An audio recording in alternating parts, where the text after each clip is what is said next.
Tim? What? Is everything okay? I've explained what happened. You said don't. Like, as though something I'm bad streaming now. Can we just move on? happened. Okay. I'm confused, but okay.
So how's everyone doing today?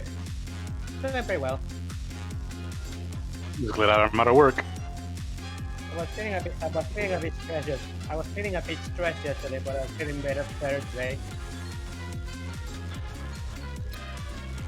I am excited to see how this session goes. I hope I do well. I'm looking forward to it. I'm sure you'll do fine. Let's see. Don't worry. Whether you do well or not, the entire session will be recorded and streamed live, and everybody will be able to see it forever. This Oh, is true. actually, that doesn't make me feel better. You're being immortalized now, kid. Put on a good show. Hour.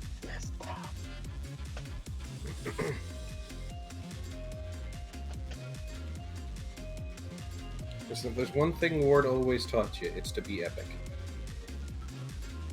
Well, We see what happened to Magna. Yes, he's dead now.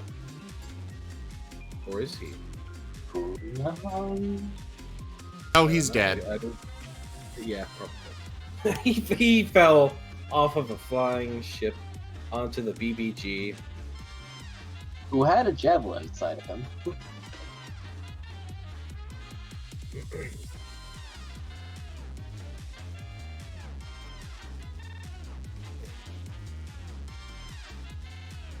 Hello, go for Abba.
So, as should probably be stated up front, there may be some slight changes. Yes. That's all. Okay. I mean, that's just going to be naturally with us switching things up, as it were, today. Interesting.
Oh, you definitely just heard that, Take Nap.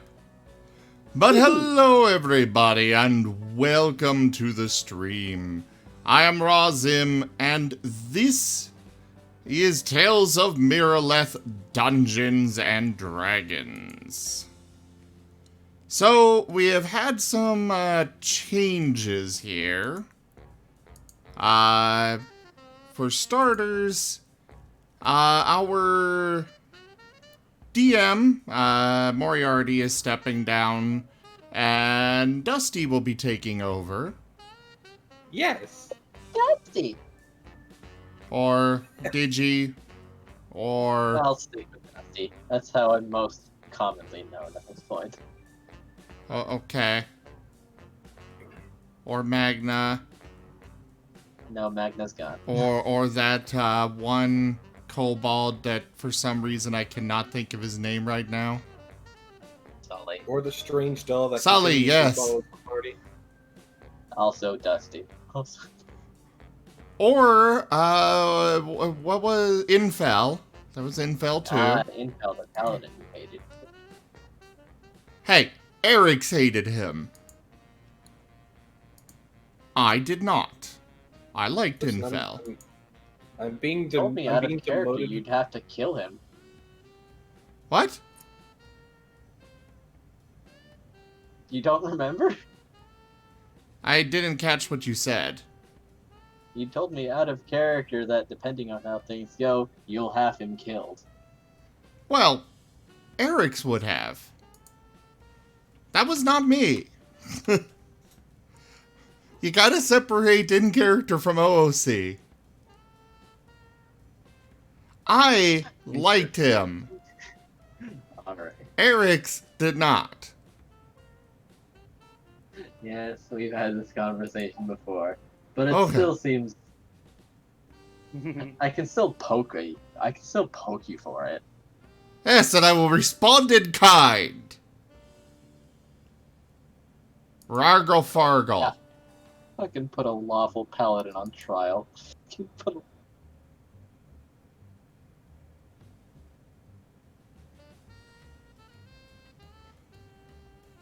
Alright, anyways. So yeah, I will turn this over now to... I guess we will... I'll just turn it over to Moriarty for now. Okay. All right. So, as your DM, wait, no, that's not me anymore. No, No. but you can at least hand off the reins. You know, make a ceremony out of it. Yes, certainly. So, upon my death, which is here now. But you didn't die. I rescued you. Oh, wait, no, Moriarty's not dying. I'm dying. You're not dying. You're still here. Well, yes, I need to bear upon the reins of the dungeon master towards Dusty. How about we just say retirement? Think sorcerer from Final Fantasy VIII. No. They can't die until they pass on their mantle. I That mean, sounds like no, a good- he just needs to retire. That's all we're doing. But I'm not even. Well, I mean, I guess I'm retiring, sort of. I'm doing that thing where I'm still around as the grumpy old man who teaches the nubile young youth the ways of the Force / karate / the Matrix / Okay, but why did you use that word? what? Never mind. You're very slippery. Anywho, I guess.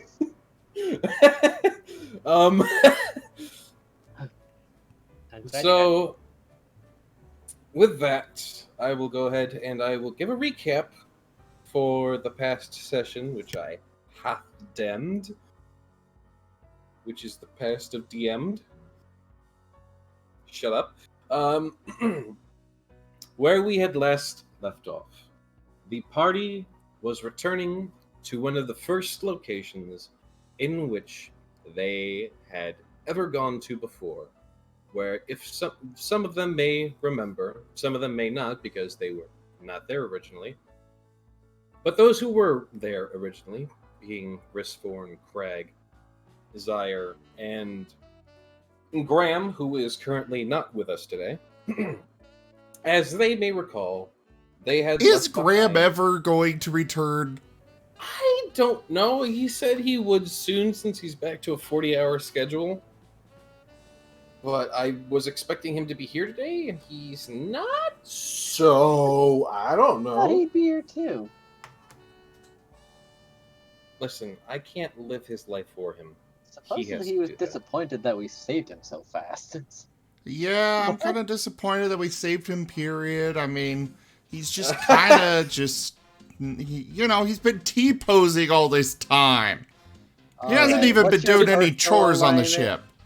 To be Yeah. fair, you guys didn't save him as fast as I thought y'all would, so let's just put that on the table. Alright. Anywho, it was supposed to be a 2-session and done, but you made it 3. Because you split the party. Anywho, so as the party has saved Graham and took down an inner ring, Elra had thus been attacked by the darkness itself, which supposedly was something that hadn't happened since the darkness has become a new sense in the great land of Miraleth. As such, it quickly militarized, and the city basically began to go into a bit of a lockdown. The party, however, had been directed towards the tower in which they had first arrived at, where they had met a certain automaton, and where they had left behind certain mercenaries, who were the entire reason they came here in the first place, at least the original party. Now, with new faces and new reasons to return, they once again had head off towards said tower. However, on the way to said tower, they were followed by storms going against the wind, of which naturally a storm would follow. Once inside said storm, it was unnaturally dark, and they were attacked by a Corby upon a dragon. The dragon itself corrupted in darkness, and his main goal had been to shut down their operations by killing one of the champions in which they have recruited, in the hopes of undoing their entire quest from the very start. Amazingly, against every single odd that the DM had placed in their way, the party was able to save everyone with not a single casualty. However, it has left the party in a bit of a precarious spot, as the airship is now barreling down towards the ground. Well, not barreling, it's more softly drifting down, not really able to maintain flight. Maybe some light repairs would get it back up and going. Probably not enough to do while it's still in descent. But the airship is broken and slowly descending. As well, Risforn had jumped off the ship to save 3 individuals by tying them all together and using some of his spells to try and propel himself to create a softer landing. Risforn had saved Moriarty McCann, an individual that was very much resembling him, who calls him brother, and has not yet even been really identified by a name, but then again, he's a bit crazy, so he kind of stands out in the crowd. As well as an individual named Professor Risforn, who had supposedly written a large series of books on magic and magic theory, an individual who's very well studied in the magics. Upon the ship still sits one Captain Ward,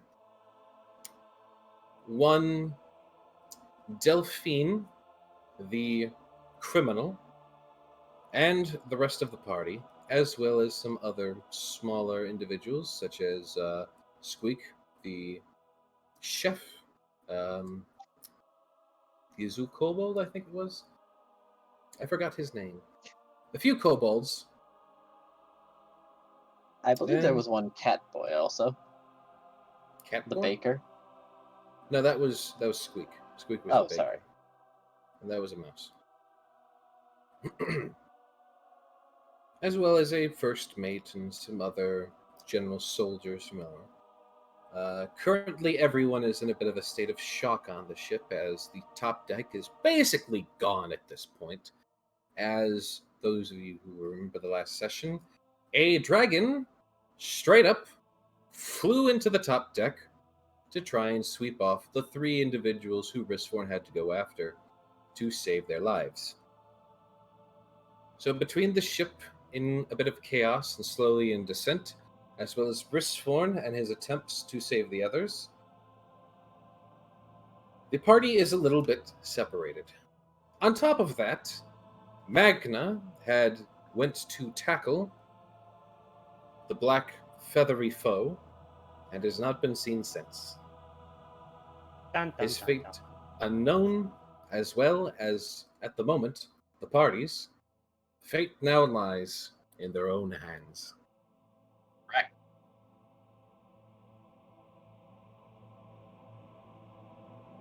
And with that, Risford is going to pull the 3 unconscious people over to find the ship and get them on board.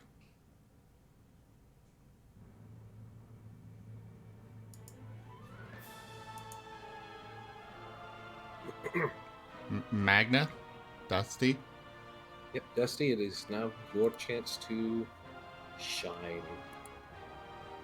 Very well then.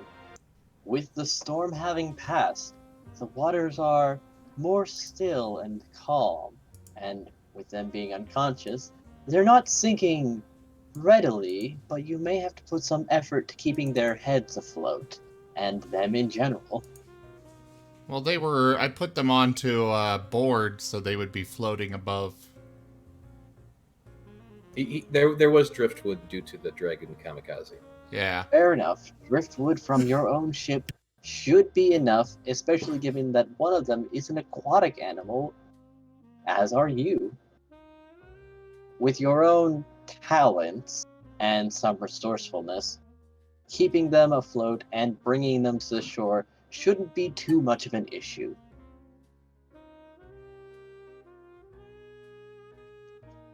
However, there is the looming feeling that something's not quite right. In all the danger that had just passed by, time is slipping, and the sky is turning slowly dark. What will you do after bringing them to shore? No, I'm bringing them to the ship. The ship is still descending, I believe. Yeah, I'm going to get But them to the you ship can- once it's descended. Very well. You will make your way towards the general direction of the ship. You can probably estimate where it'll likely land, but it is probably out of the water. You're the DM. Why are you saying Well- probably so much? Well, I don't know what the people on the ship are going to do. People on the ship, what is your current plans of action? Your crew is freaking out. Well, at least all the rank and file individuals, because a dragon just crashed through your ship. And they, having been initially dumbfounded, are realizing now that they have been in danger and are still in danger. Oh my god! The ship! Oh god, the ship's coming down! Somebody grab the ropes! Why the ropes? Get the sails! Why the sails? The sails are fine! They are not doing well. It's a dirigible. It's not. The ship doesn't have sails. It's a balloon, like Final Fantasy IX. Yes, but they're freaking out. I know it's a balloon. Ah, okay. They are not rational people anymore. I get Grab the sails. That's not sails. it. There are no sails. Elaming is trying his best to get people to calm down, but he's I think it would be in your best interest to finish climbing back aboard the ship, because last I recall, you were hanging off a rope. Yes. Well, okay. And I mean, it's trying to climb up the rope that he was hanging on to after he saw Magna and the Corvette plunging towards the ground. Very good. Would anyone help him? Or would First anyone off, like to help him? the donation goal has already been completed. Good. Toshime, thank you very Wow. much for that. Thank you, Toshime. I'll So I let him know guess what the donation now goal the was. money. So I guess now the share is going to you, Dusty. Okay. I can give it to you in crowns or stockpile it for later. Crowns is fine. Okay. Could you send a message in the stream chat so I know what your name is on there, because it's something else altogether? It is, completely. You have way too many names. There we go. I All do. right.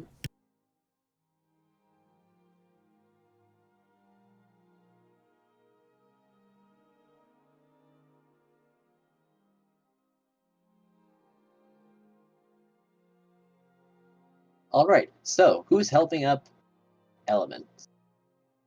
That would be me. Euphoria will help Element go up, as if I recall, I was the closest to him when he fell down and everything. When the dragon just kamikazed itself.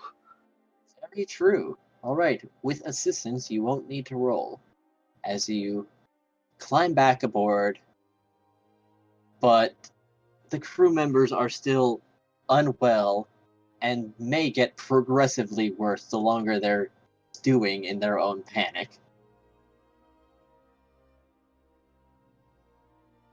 Some dogs are even trying to tie rope over the holes in the wood, thinking that this may in fact be some sort of rudimentary patch job to keep this ship from falling in half. However, they are soldiers, not engineers. Element, I need your help. Risforn, as soon as he gets onto the ship again, is going to get right to work on mending.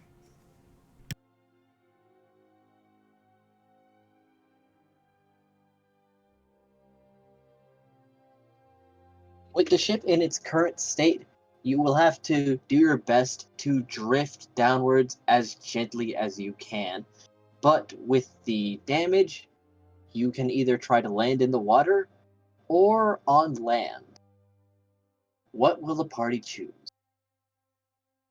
Oh, well, Risforn's not involved in that, so... Yes. They're drifting downwards, so they have to pick where they're going to crash, basically. Well, crash is a hard word. Let's say land firmly.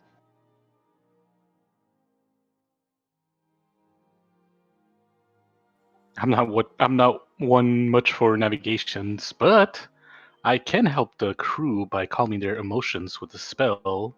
But I do need somebody to actually bark orders at them of what to do. I don't know this ship very well. You need someone of action. If no one will step up, the crew may decide their own actions, for better or worse. I'll have to roll something to see how they behave in this moment of high stress. Okay, Element is not an expert when it comes to taking command of a crew, but he's gonna do his best. Dusty, just PM me what you want to be rolled, and I'll roll it for you.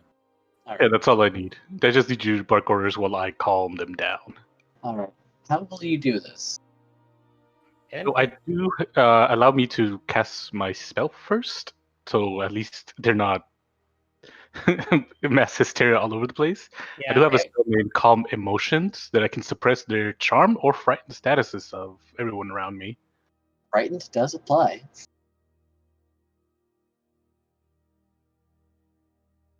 All I need is just to concentrate for 1 minute, and then let's see. Blah, blah, blah. Each humanoid in a 20-foot radius sphere centered around my point. I can suppress any charm or frightened status. What's the radius and how many targets can be hit? See, the radius is 60 feet, costs 1 action, components is just VS, and I just need concentration up to 1 minute. All right. And then it's it seems it doesn't have a limit as long as they're inside the bubble of 60 feet. It says each humanoid in the 20-foot radius sphere centered on me. And yeah, I think that's probably it. As long as they're inside my bubble, they're good to go. All right. The ones that will their condition return if they exit the bubble?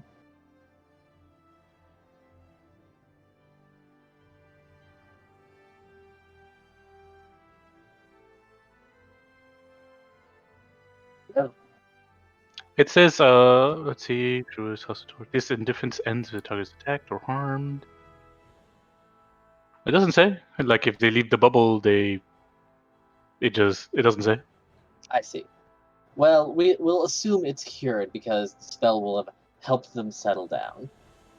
That will help, and with their current panicked flailings, many of them will likely run into your bubble unintentionally and realize that they're being twats at the moment, and become more reasonable and ready to take orders.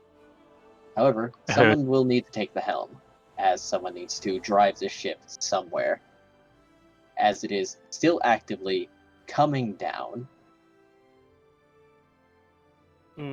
But enemy doesn't know how to drive the ship, but he's gonna try to keep order in place of Risforn.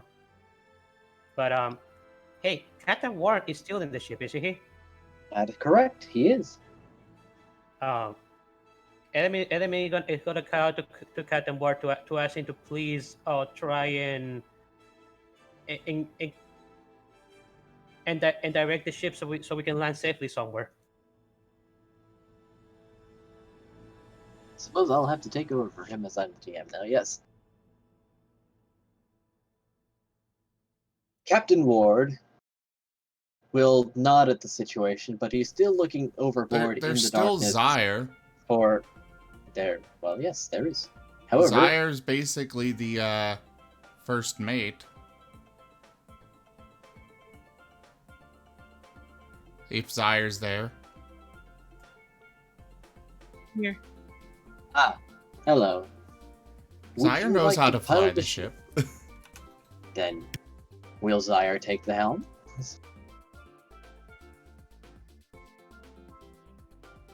Yeah, I'll think Is that so. here? All right, Zyre is taking the helm. The ship will be piloted, but where will you bring it? Our best bet should be that we should gently let this thing land. Because there's no other alternative, because it's going down no matter what. We might as well Yes. make it at least alive. Yes, so, into the water or on land? Well, this airship, so I'm assuming the land would be easier. So so it just doesn't hit something solid. It may be easier to get off your ship safely from land. However, there are a number of trees along the coast. The choice is yours. I say put it out to sea. I feel like it's the safer option. Like I said, as long as we make it out alive, we can get the ship up and running. But if we crash down and lose more people and to hysteria and injury, that's not gonna help us. Yeah, I'll aim for the ocean then. You will land in the water. Thankfully, it was only your top deck that had sustained damage. The lower half of your ship is still fine. So you will not start taking on water. Risforn, with them having parked in the water, you can very easily bring everyone to the sides of the ship and call up for them to drop ropes for you. I will do that, Ooh. and I will cast a spell or two to fly myself up there after they're all up. Very good. How will you bring the unconscious people on board? Probably rather unceremoniously, tie the rope around them and just pull them up. Simple but efficient. Yeah. You can very easily get the rest of the now calm and rational crew to help you do this. Will you wake them?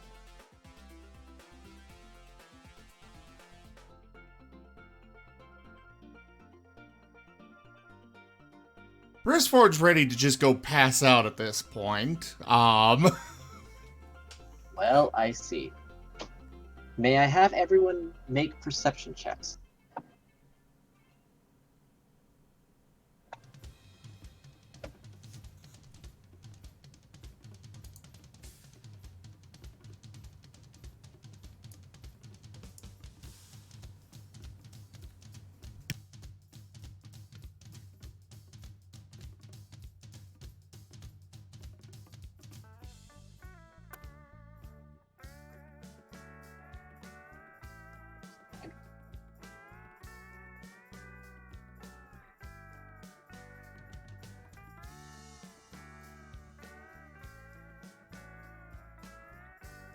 If you're there, may you roll a perception? There, thank you. So, Crag, Euphoria, Elemen, and Zyre, your attention turns towards the sky as it dawns on you that the last of the sunlight appears to be fading over the horizon. You're on a damaged airship, and it will soon be nighttime. It's a very long trek away from your current position to the tower. What will you do? At least we're alive, I'll tell you that. We need to light as many of the candles as we can. Indeed, and if anybody can take all these injured people to some place safe, I can tend to them as quickly as possible. Well, the ship is still safe. Once it's landed, it's just we just gotta take care of the damage. I mean, there isn't any town nearby, so it's not like we can take that option. I believe Risforn will be taking care of that. The closest building that you know of is the tower, but that is quite a distance away. Yeah, it's too far away. We need our bearings first before we make any other move. Otherwise, we just risk more injury. Indeed. So you'll assess the damage and current status. Indeed. Exactly. Yes, Risforn he's tired, but he is going to get to work on mending what the worst parts together, things that require more immediate attention. And then he will... After that, he's just tired. Well, the majority of your damage is to your top deck, but it is shredded. The dragon left nothing as it tore through, basically using its body as a battering ram. It is cracked, torn, and so much material is missing that it scraped out some of the floor below it even. However,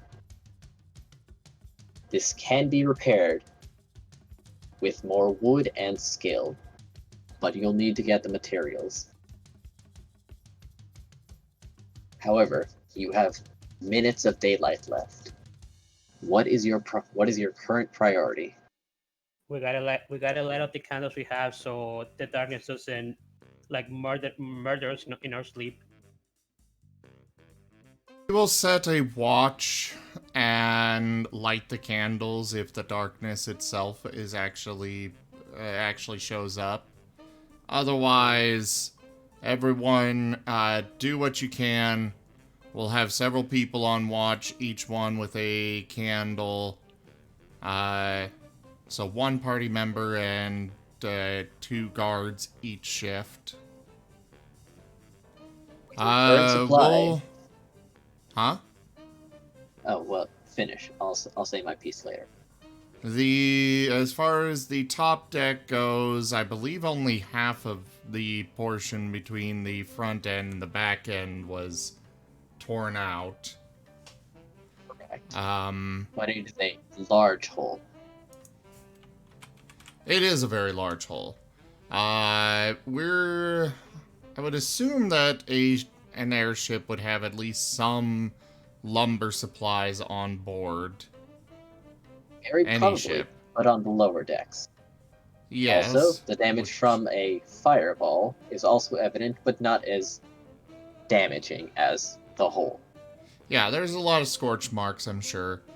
We will go ahead and try and get those nails and lumber up and put together some rudimentary bridges across the gap. There would at least be a few people that were already below decks. So they'll be... Oh, absolutely. Yeah, we can easily get that thrown together. Wonderful. How will you set up the torches? The torches will use regular torches, but each person on guard will be carrying a one of the what do you call the darkness torches, and they'll light it if the darkness starts to approach. Yeah, there's no sense in wasting it if they don't actually show up. Exactly. Very well. So you will be attempting to ration the special torches. Yes. Very well then. Who will take the watch? You have a number of guards with you. However, with all the adrenaline, you haven't taken too much damage yourselves, but you are winded, let's say. After the excitement dies down and you get into the planning, the focus work, your mental facilities are slightly strained. Element is going to take watch. Really? How many guards will you ask to join you? As I said, we would make sure there would be at least 2 guards on every shift. Hey, Zim. Yeah? You sent that to the wrong person. I sent it to both of you. Oh, okay. Hmm. I'm leaving that choice to him. I'll accept this as a major. You have the supplies, but it will take time.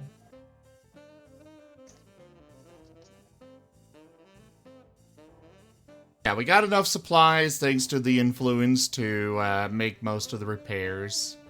So, yeah. Thank you, Gaming Furry. Oh, wow. Thank you very much. Helpfulness? What? Yes, the viewers can be helpful. They can be. Or they could be, like, wired.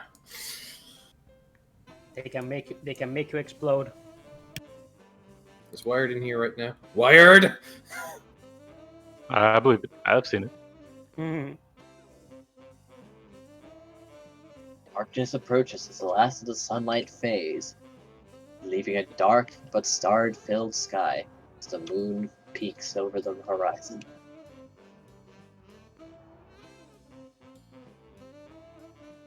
Will you be trying to rest or repair?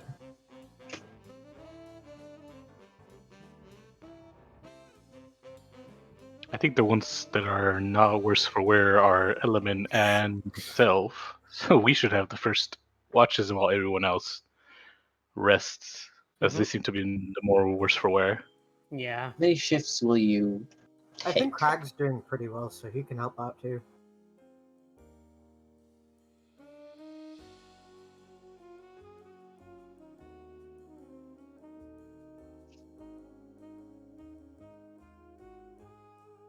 So those who are not on watch will be repairing? Risforn is going right to bed after mending the major things. You know, he kind of went through a lot, jumping off and rescuing everybody and then pulling them back to the ship and stuff. So, Oh yes, Risforn especially is exhausted. He has done more than his fair share. so Indeed. he's going to bed. You rest up, Raceform. You are an amazing daredevil. And I'm saying Also, Graham, good to see you. oh, hey there, Graham. Hello. Hello, hello. You may not have been here for this, but I'm the new DM. Say what now?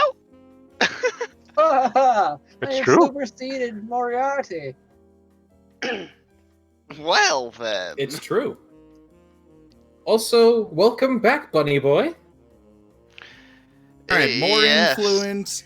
I say that we let the guy that's been T-posing for like 15 months do all the repairs. Or at least most of them. Anyways, I gotta step away. By the way, Graham, it's been 15 months apparently. You're now a year older and then some. Wow. Welcome to Cool. 14. I'm kidding. That didn't happen. No. However, I think I will accept this as well. You are certainly very helpful, that one gaming furry. He's the good one. Yeah. He undoes everything that Wired 1493 does. Isn't that right, Wired 1493? You. Oh ho ho! He watches on the Saturday game as well, and See, constantly torments me in particular. I will say that the guards, now having been calmed, turned their previous panicked energy into a strange sense of productivity. However, someone will need to guide their repairs, because while they're ready and willing to work, they're not terribly skilled at it. Enemy isn't exactly skilled at it either, but he's willing to be there to help. Aren't you taking first watch though? Watching or Oh, can you do both? You can be watching, repairing, or resting. Risforn is resting. okay, I'm just watching. Never mind.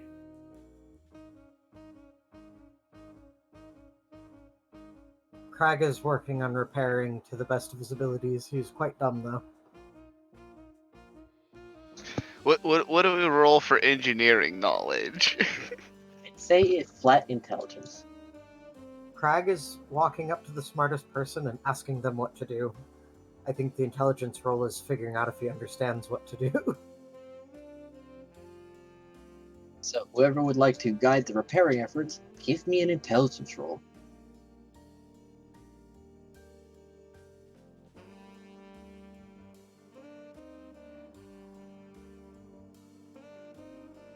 Crag, you do understand how to put pieces of wood together. In fact, it might even be a good idea to replace the splintered pieces of wood with whole pieces of wood. Crag has an expression on his face that looks like he's figured out the secrets of the universe. My He continues on his goodness. way. With all the supplies down here, wow, a broken board really is very different than a pole board, but the nails go in the same places. Graham knows nothing. You're unsure. You feel like you've been in a strange haze. However, Graham was are- hibernating. indeed. He doesn't know why. He doesn't. He barely even knows what the fuck's going on. He's just like, hey, look, the ship has crashed. Yes, however, this does mean that you are the most rested of all the crew. But as Graham knows And- nothing about ships, he just kind of pokes at it with his sword and be like, huh. Brad, may have to be the one to lead the repair efforts. However, with him taking the lead and giving basic instructions, they can fill in some of the blanks. Like, a curved piece does not go on the floor, it goes on the side. Oh my god. We were surrounded by geniuses. My I never hamster would've is getting imagined. antsy. If we be adventurers, let us adventure. They're getting the hang of it. And they're actually helping. Graham is gonna be like, I might have been asleep and gone for a while, but how come the crew doesn't know how? How come the crew that we have doesn't know how to fix the ship? I'm just gonna low key toss it out there that the crew you have is former Fortitude dogs. Yeah, that Just remember. gonna throw that out The there. I thought Ward found us a new crew. no, he convinced them to stay. Weren't they? They were also the crew of this from Fortitude, weren't they? Yes. Yes, they were. Why do they not know? Why is there none of them that know how to repair the ship? Because they're very specialized, and only for that. They're a very low quality AI, let's say. But why was there not one that could repair the ship? That seems very important to the That's flying very of an High is that airship. one. That's very complicated. See, their mental facilities are a string of zeros. Any number times 0 is still 0. Kai ain't the only smart one. Very possibly. And there was also that one that Magnus sort of murdered when he first boarded. Oh yeah. And what's it called? Kai did eat the previous leader, didn't he? Yes, the he previous guy. did. First guy, maybe that was the smart one. He Yeah, he was did? the Yeah, but leader, usually supposedly. the captain doesn't lead repair efforts. However, Captain may have been the most sentient. And maybe that is what determines Captain. I believe it. Either way, they're more helpful than they are Go for the usually, eyes, boo. considering My that they hamster is getting antsy. just sat We be around being adventurers, dumbfounded let us beforehand. adventure. My goodness, there's more, is there? Did we? Yeah, I think we just got 2 influences at once. Sim, Lay it on me. he's AFK at the moment. We need to take a That's second. right. Oh dear. Sorry, viewers, we cannot receive your influence at the moment. Just give him some time. He'll be back and he'll be able to read it. One of them in chat says one of the crew members somehow manages to set a rope on fire without any kind of fire source. Oh my goodness. Which is very incredible, really, considering that you are in a storm. This is a moderate ethereal influence. Just so you're aware. There it is. I'm perfectly willing to accept it. I'm just going to highlight how strange this was, considering you are in a storm and the top deck has probably been heavily rained on. Everything up there is soaked, and yet somehow fire. More fire.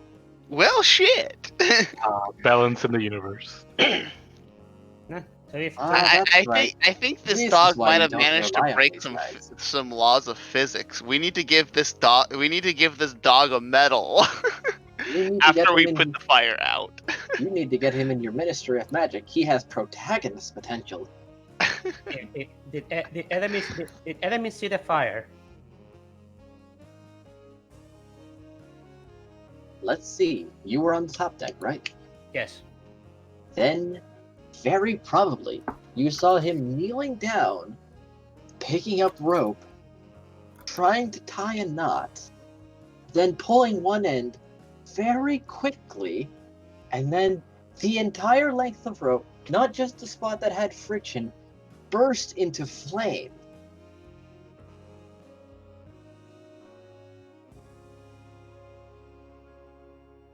Okay. I might need as a save for my fear of fire. You pass because somehow this doesn't even register to you as fire. All you can think of is some strange arcane accident. And then you're just going to ignore it and keep watch. Fire doesn't spread because the rest of the deck is soaked. However, that did happen. Graham is going just to make sure that the arcane accident doesn't spread. Graham is going to remove the rope and chuck it somewhere other than the ship. Make a perception check.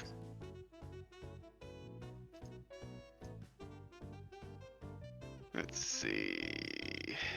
Because he had dropped the rope and let it burn against the deck in an odd fashion.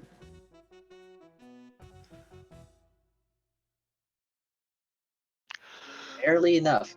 Looking down at the scorch mark, it vaguely resembles a bear. Bear? Graham is going to stab it. You stab the floor of the deck. It's a scorch mark. Yes, but I do remember one thing. Someone decided they wanted to give Graham a fear of bears, so Graham is just gonna go mad and just start just rapidly stabbing the scorch mark. After several stabs and water over the scorch mark, it starts to become blurry and is somewhat washed away. But you feel victorious. You have defeated the bear.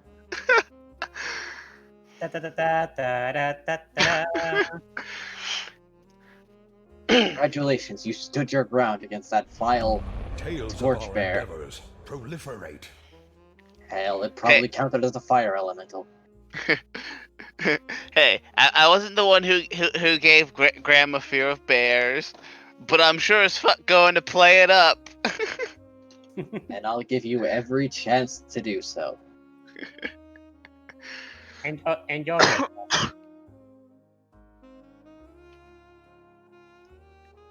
Somewhere in Crag's Skull, he is considering using the Staff of Bears for fun. Alright. The two are...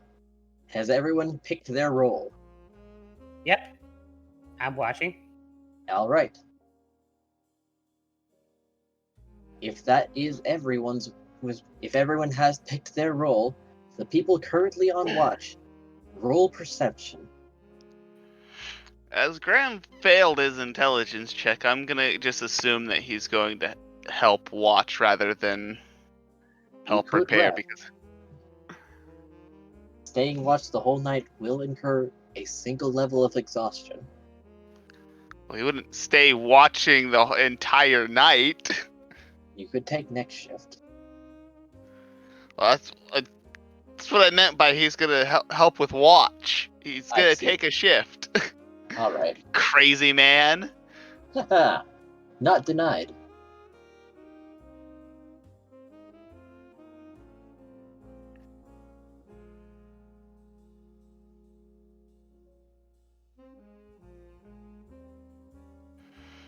Also, hasn't he been sleeping for God knows how long? Isn't he basically, if he's awake now, would he be well rested already? Very well rested. Supremely well rested. So rested that he's actually gotten a headache from keeping his eyes closed for so long.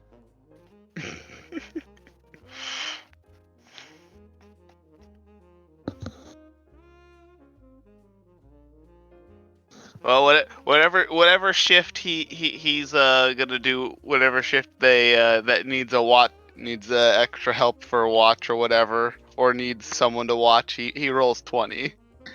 He can talk to the people who are currently on first watch, if they would want him to join him or take the next one. There will have to be multiple watches throughout the night. Graham will do second watch. Accepted. So, first watch, give me your perceptions.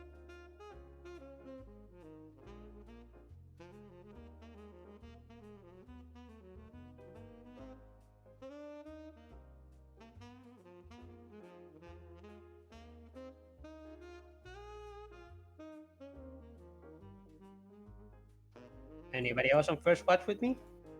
I believe there was Sasha. Yes, I know. Lime juice.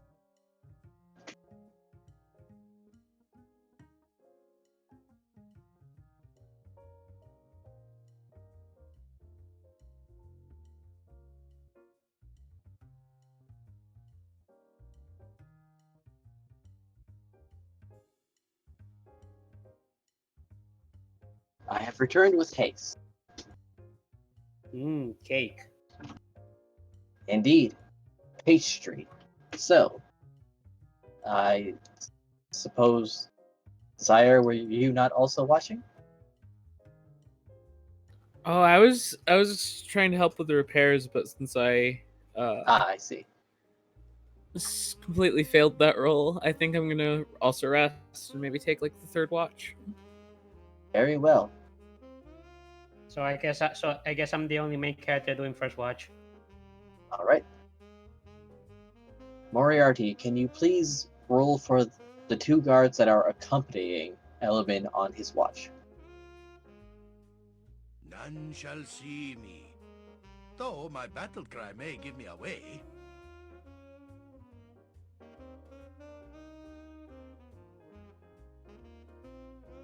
One guard falls into the water. He walks over the railing and plunges into the water. You need to toss down a rope to help him back up. What kind of role is that? If any. Natural 1. No, But- I mean, I see. yeah, I meant the skill. They're just toss them down a rope and they will be capable of hauling themselves on board. They're strong, if nothing else. Okay, Ming is gonna do that. Just fling down a rope and grab the other end and wait for them to come back up. The second guard, however, is peering into the water after his friend plunged. Just so readily. And narrows his eyes, and you can see some gears trying to work, but instead of a 0 changing into a 1, it's just changing colors.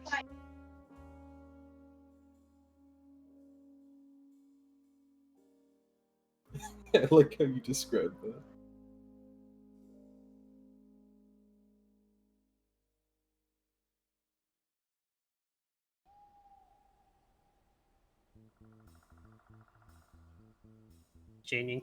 Just changing color. I don't know what to think about that.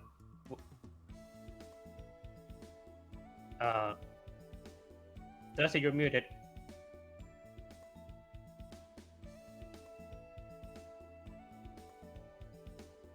Dusty, you're Dusty, muted. you're muted. Dusty, you muted yourself if you're talking. Dusty, there's a mute icon on your profilio.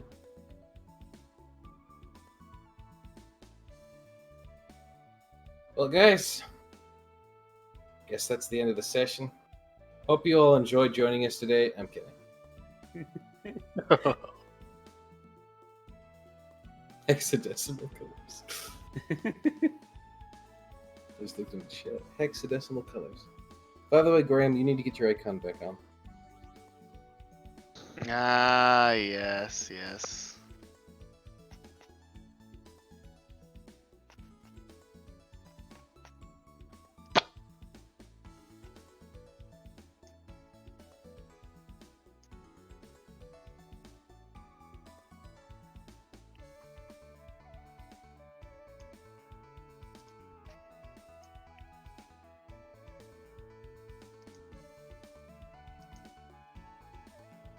Hey, Jeffrey, we probably got your influence, but Sorry. Zim, oh, there you are.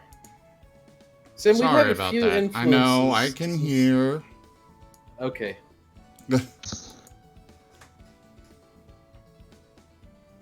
Okay. Gaming Furry, because I was AFK and didn't get that, I'm going to refund it. Go ahead and redeem a major one.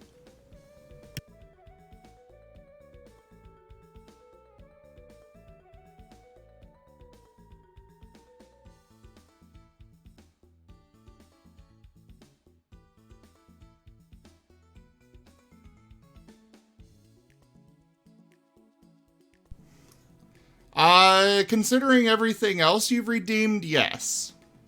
I would say it's only a major. I mean, you already gave us the supplies, you accelerated it, and you tried to cancel out Wired's fire, but, you know, I was AFK. So yeah, I would say to have it all completely repaired would just be a major. Yeah. Because you already dumped, you know, 2 other majors into it being repaired. Yes. Sorry, I just got back from where I was last speaking. Did I miss anything? Yeah, Well, I'm back. We blew up the world. No big deal. Well, session's over. So someone put a handy haversack inside of a bag of holding. Oh, no. That just creates a wormhole. You are now all in the astral plane. Time for a new adventure. the last thing you mentioned was something about the. Oh, no, I'll start again. Okay. I was just wondering if there's anything in character that I missed. No, you just left all of a sudden.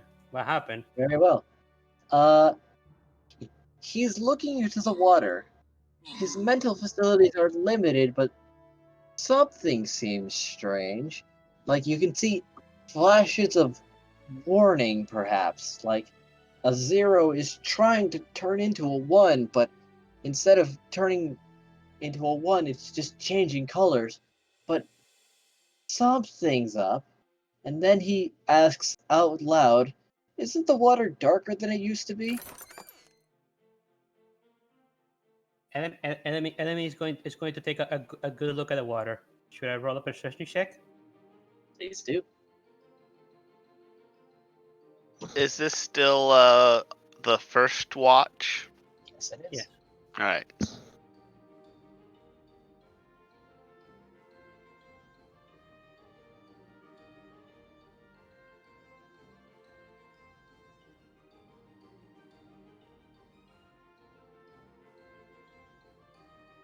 I roll my perception check.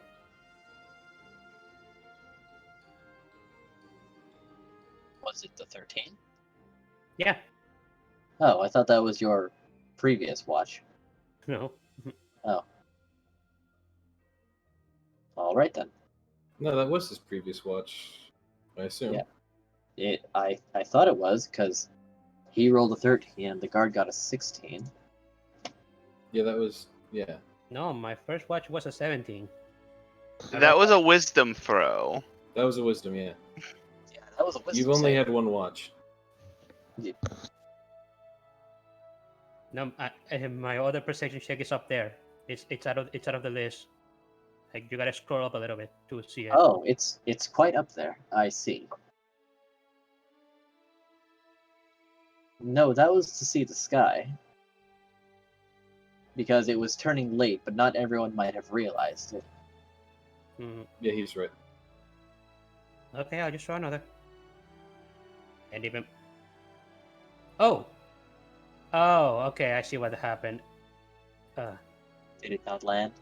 Yeah, it didn't land inside the board, so it didn't land inside this bug, so it didn't register. I see. Yes, that can happen.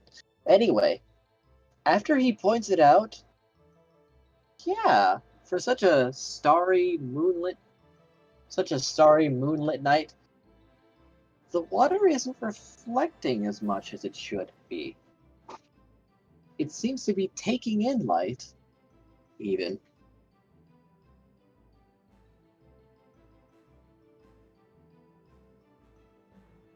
Enemy is going to call out to the guy that fell down. Climb up quickly. You have a go.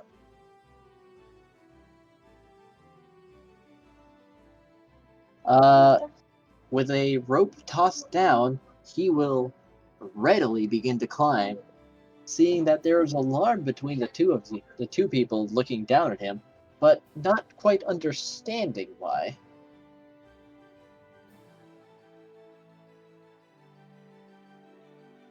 He will swiftly and easily climb back on board. But nothing seems to be happening yet. Enemy is going to take it's going to remain looking at the weird looking water, and he's going to ask the other two guards to look around to see if they find anything that looks weird. The two guards circle the boat, but it's not just around your ship. It seems that the entire body of water seems darker than they recall it being. But then again, they don't look at water at night.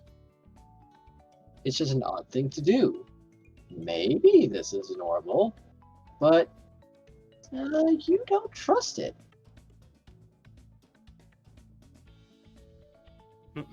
Enemy doesn't trust it. Enemy is this may be a bit premature of him, but enemy is gonna light his darkness repelling candle. What will you do with that darkness repelling candle?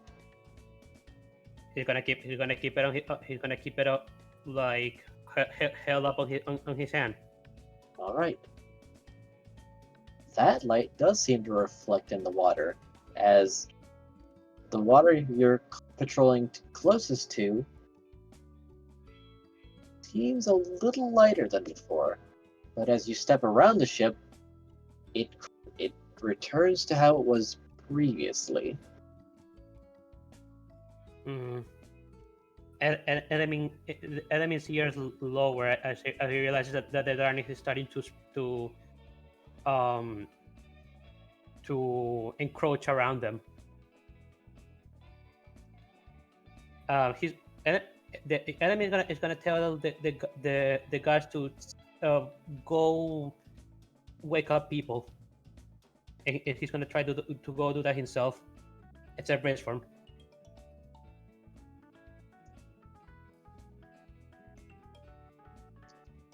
Did you hear what I said? Sorry, no. What's up? Sorry.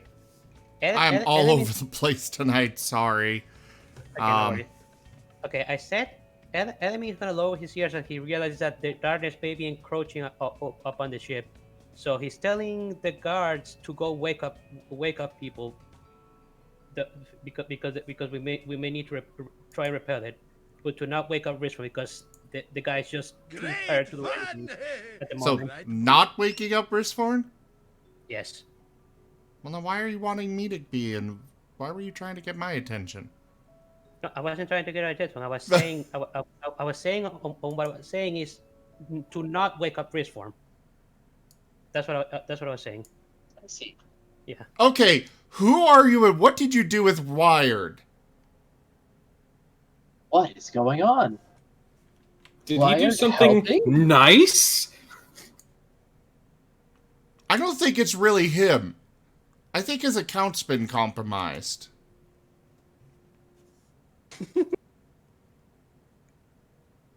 Oh no, there's no longer balance in the universe. What is Wire doing? I sent it to Dusty.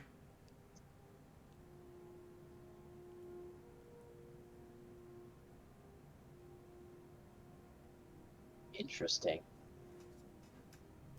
Interessant. Very interesting.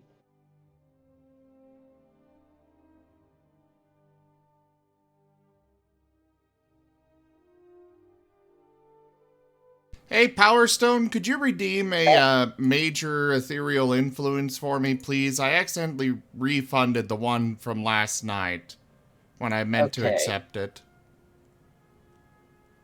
That may get in the way of current plans, so I'm going to have to ask for that to be game-breaking. But I will accept it if he's willing to go that. I would have to say that game breaking would be a bit much for just this. If it were more long term, then that would be game breaking, but for a major, just for one Fair night. enough. I suppose it is temporary. Yeah. Very well.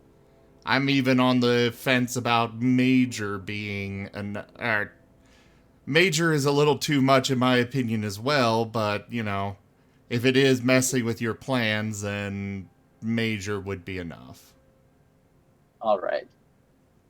The one that made Yark really big. Redeem one for that level again.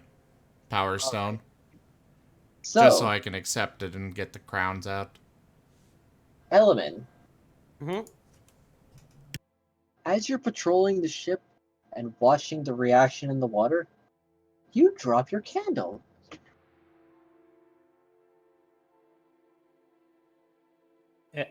Enemy's eyes go wide as he tries to set the candle, but he can't stop it from falling. The candle falls against the deck, and something strange happens. The flame races across the wood and then into the wood as the entire ship starts to glow with a strange purple light. The candle itself seems to melt rapidly and then spread to the outside of the boat like a wax layer.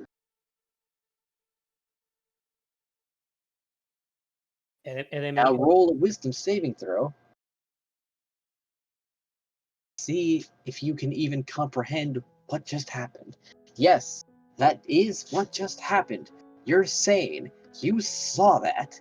You saw a dog light a wet rope on fire without any help, and your candle just coated the ship. That small candle just coated the entire ship. Yes, it did. Enemy is just going to have his mouth agape for a few moments. Like he's understand what's going on, but he's still stunned by it.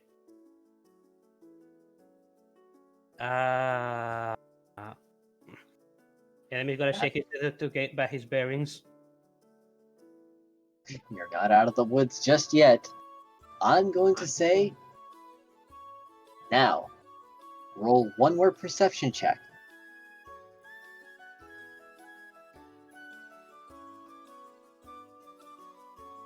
My hamster is getting antsy. Ooh. If we be adventurers, let us adventure. You hear faint screaming. Faint what? But you don't know. You hear faint screaming. However, then something collides with your head. From above, bounces off, and lands in a heap on the deck. It's the doll. You haven't seen that doll in a while. He looks slightly charred, even. Oh no! Is it Dusty Minimus? It's that tiny dancing doll that you're all too familiar with, and he is clutching a box that is white and red. Guess we got poor influence? However, the game breaking one that just came in was just for me to accept to get the crowns out because I accidentally refunded it from last night instead of accepting. But we do have another minor influence, so there it is. All right. Now, that box smells delicious. Enemy is gonna smell the box and say, What? Enemy is gonna ask the doll because he already knows who the doll is. He's not weirded out anymore by it, and he's gonna ask, "What is inside that box?" The doll raises its head with some crackling as ash falls off him and part of his outer layer, and says, "You want some chicken?" You want some chicken? What? The Elemental he said, chicken? Yeah, got a box of wings. Chicken wings. Yeah. That sounds weird.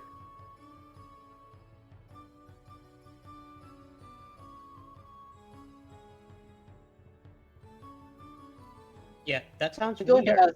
I'm going to ask you to make one last wisdom saving throw. This has been a weird night. All right. You feel like there was the potential for you to just start accepting strange things. Things that wouldn't make sense, but no. Your sanity is holding. You can weather this. There was darkness in the water. Something happened to your boat with the candle, and now this doll fell like a comet, probably having caught on fire at some point, bounced off your head, and has a perfectly good box of chicken wings that is in ideal condition, but somehow it did not catch fire as he did. What a weird night. Element is gonna poke the Dusty doll. Hey, you need he's gonna say you need a brushing.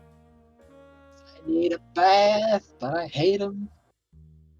Well, right now I'm keeping watch of the ship, so I can't exactly do it. But maybe once my ship is over, I can go there with you. I will allow you to brush me. However, if you're not gonna eat these things, I'll find someone who will. Crag will totally eat all of that. Wait, is Crab nearby for him to do that? Craig is.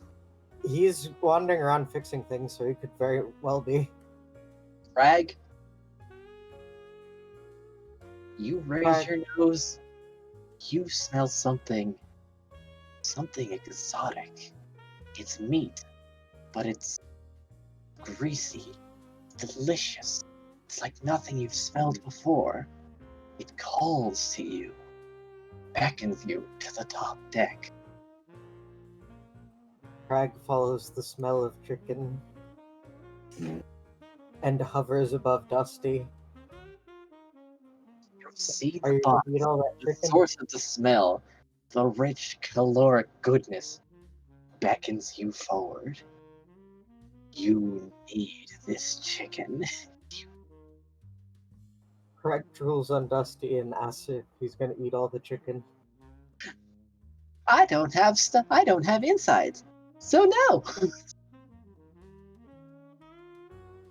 Gently grabs the box, testing whether or not Dusty will stop him, and then tries to run away with it. Nope. You easily pry the box from his fingerless hands. Roll dexterity or acrobatics to flee.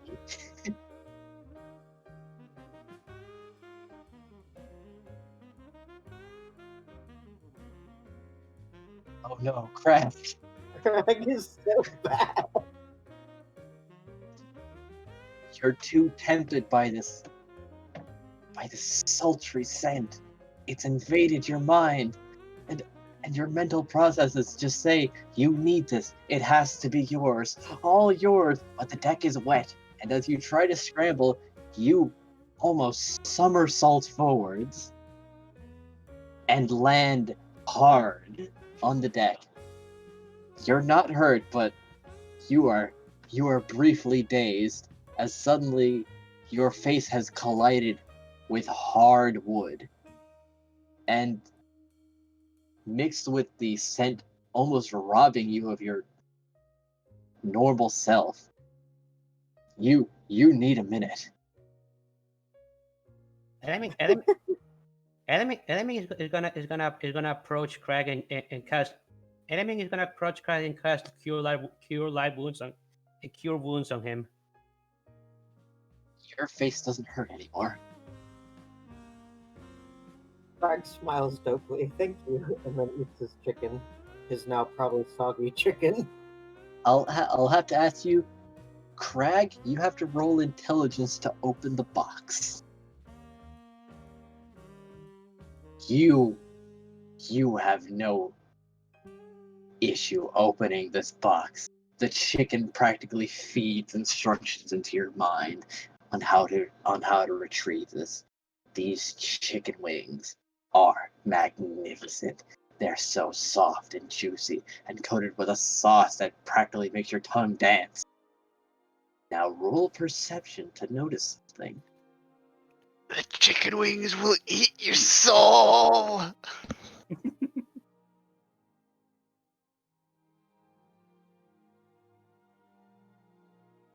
Crag's rolls are showing his priorities. You reach into the box. You take piece after piece after piece of chicken. You eat and gorge yourself. Your stomach is just about bursting, but you just can't get enough. But the box is something strange about this box. It's still full. What's happening? There's a pile of bones next to you of discarded chicken wings with the meat ripped off. What's going on?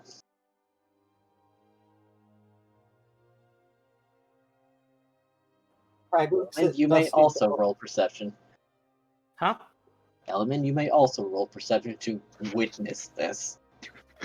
Does Crag need to roll to see if he becomes addicted to chicken wings? That depends on if he can will himself to stop before his stomach bursts. Nope, you're witnessing this. He is reaching his hand in. You see him pulling out the chicken, and another. There's soon a pile of bones bigger than the box. What is happening? Crag, the pain in your stomach, it forces sense back into your mind. You pull your hand away from the chicken wings. You have to stop this succubus of smell. You realize the danger it held onto you. These chicken wings, there's something strange about them. They try to compel you, but self-preservation screams at you to know. Also your heart. Your heart's being a little strange right now. It's like all this sudden grease into your system is not agreeing with you. Roll Constitution. Roll a Constitution saving throw. So what did my critical miss cause? You're watching this, but you can't understand it. Like how are there so many bones, much less chicken wings in this small box?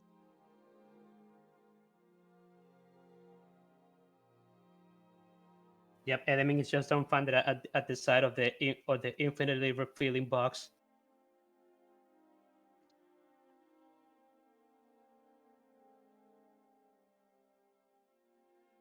So now we're waiting for Crash Constitution check. Constitution saving. Constitution save.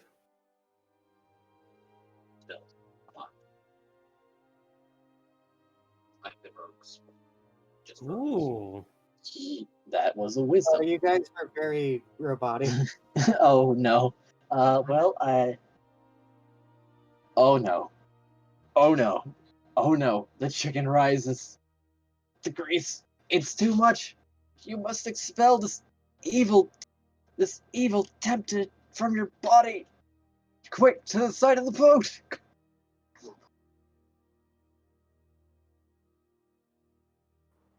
Pure wisdom followed by vomiting. You have broken yourself of the spell of the greasy chicken wings, but your stomach, your heart, your body is rejecting the grease.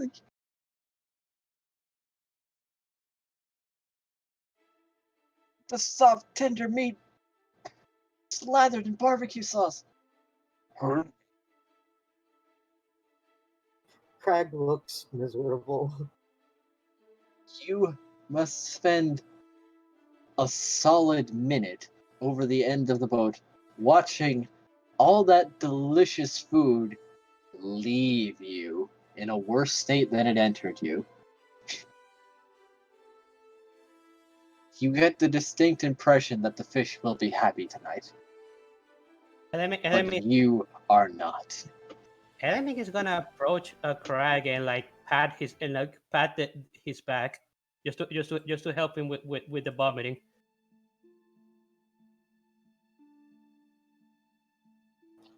You hear a cry as that side of the ship had not yet been finished, as one of the dogs has had a very unfortunate position.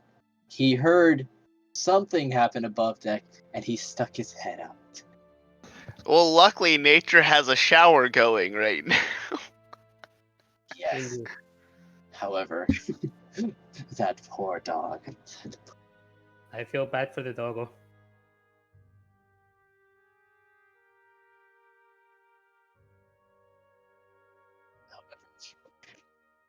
Even with your lack, or your current disposition, you may need to rest now. But the chicken wings remain. The box is dry. It seems to repel the rain. What is this magical artifact?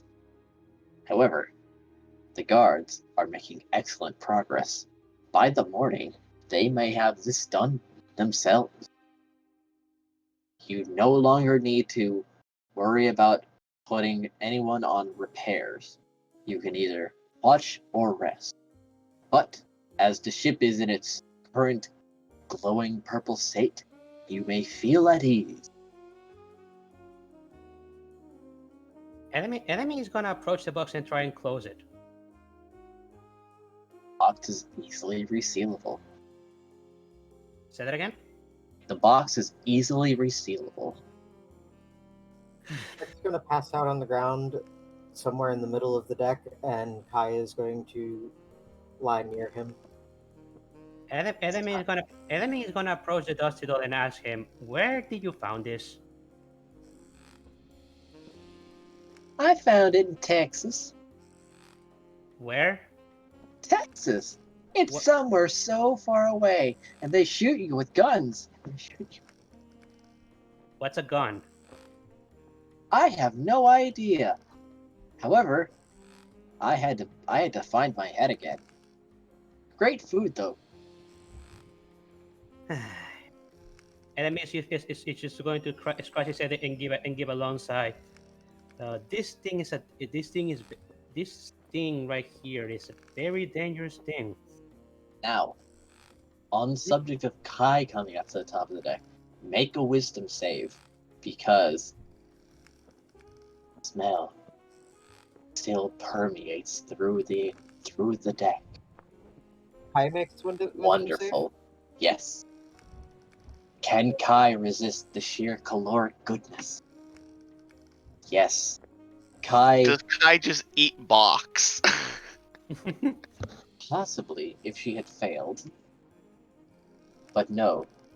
She smells this tantalizing scent, but witnesses Crag and knows there's something that's not safe about these chicken wings, and carefully pulls Crag down, locking eyes with the box as she makes a retreat.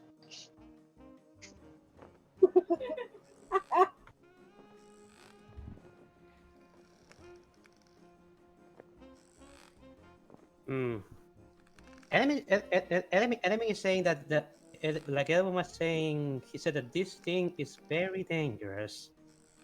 But at the same time, I saw it have way more food inside of it that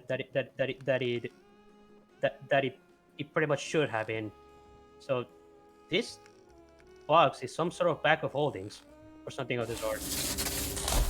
You witnessed Crag consume 4 pounds of chicken in 10 minutes. Hmm. At the moment, I feel like I should just throw this thing away, but Poor Crag. Hmm.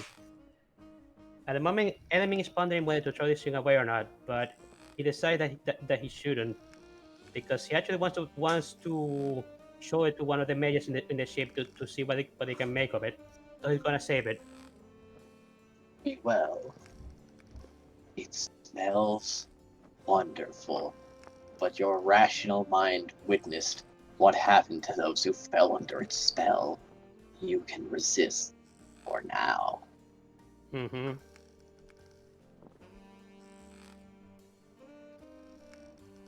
The guards, however, are looking at this box expectantly. Oh my god, how long are we going to roleplay this box? I could go forever. Let's not actually go forever though. No. Let's pass this by. The situation with the box has been resolved. It has had its own arc. I can't wait to see what this box does next. Okay, so. All right. So, would anyone like to take watch next? So Graham is on second watch. Yes, and I will accept the role you had previously. A nice 20. Along with 2 other guards. Moriarty, may you roll for them too.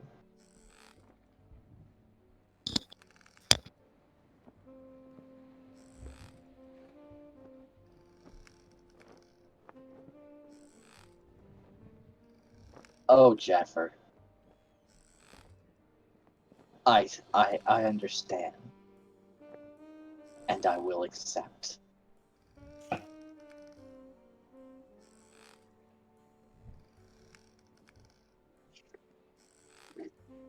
Oh, this will be wonderful.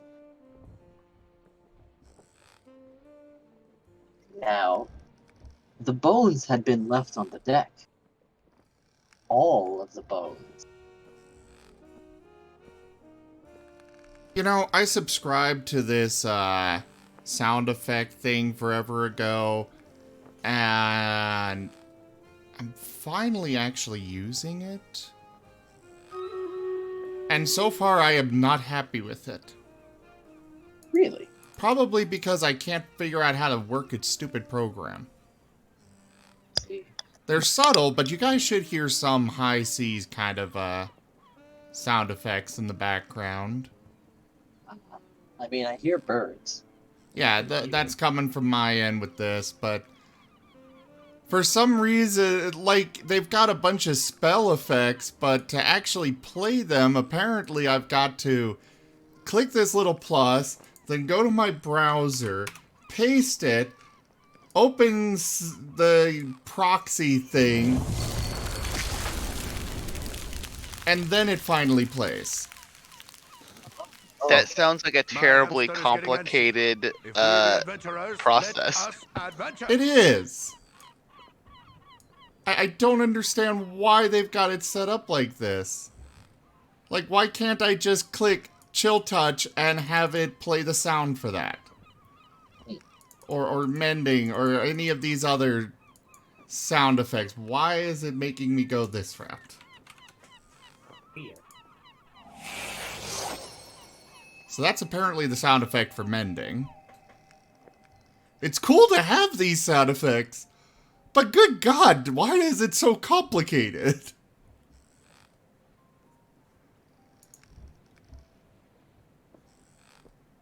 Also, we have a ad time redeemed. So, guys, we will be back in about 30 seconds. Thank you for that, Todd Cop. See.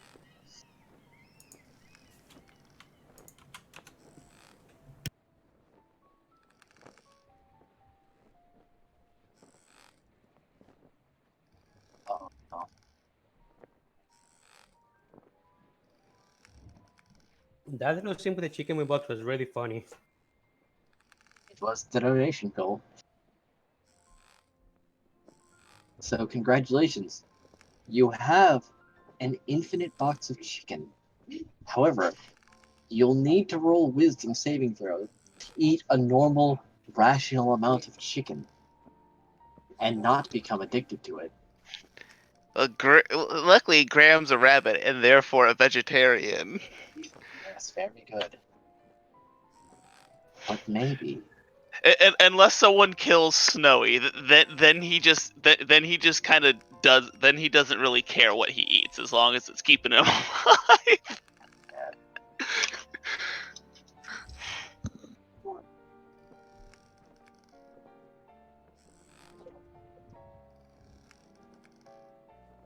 Graham.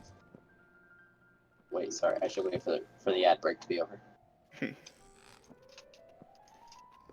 Oh, it's all over. It's already over. Yes, this is a D&D campaign. We've got a new DM that's taken over tonight, but, you know. I think I'm doing all right. Guys, help you stuff me in the closet. Get back in! Shut! No! Shut up!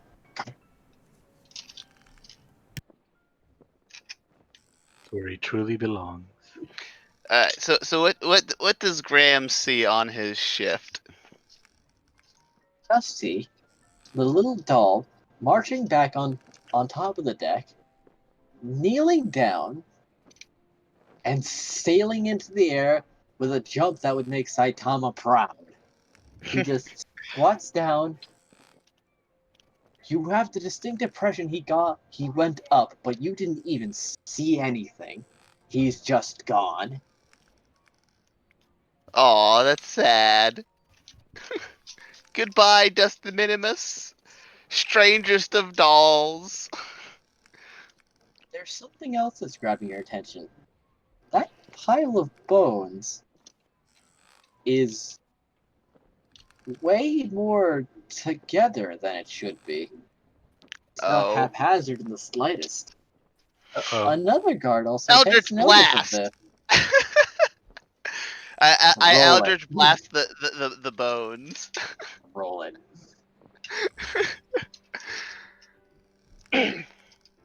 I think Graham is seeing enough weird shit that he's just not even gonna bother taking chances. Makes sense. Especially whenever he sees the plush doll fly into the fucking sky. It pierces the stratosphere.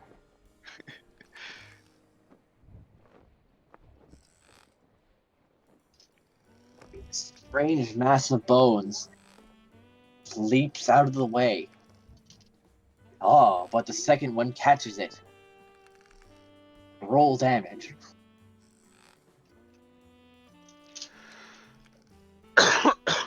There we go. Its rib cage falls to pieces,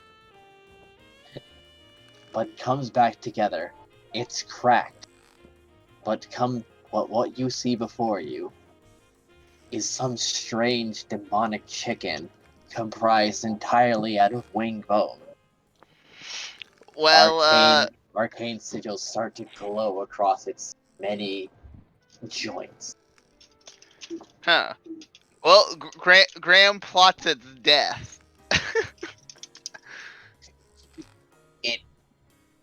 It clucks, menacing you.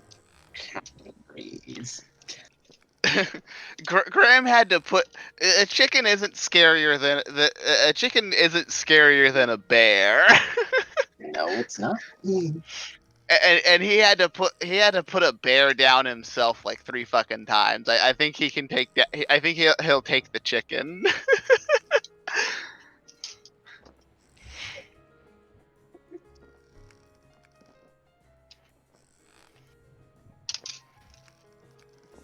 A guard will join you in initiative and take a swing at this strange creature.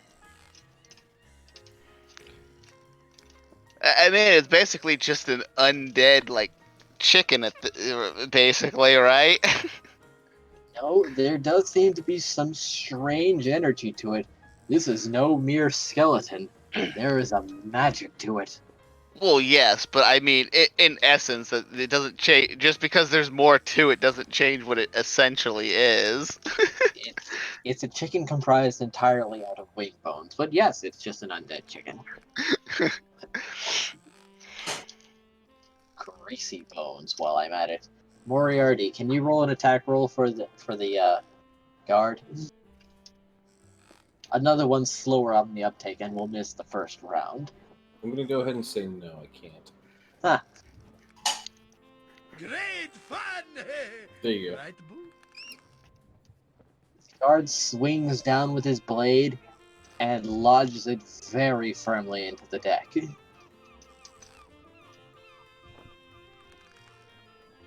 Wired. He has missed entirely.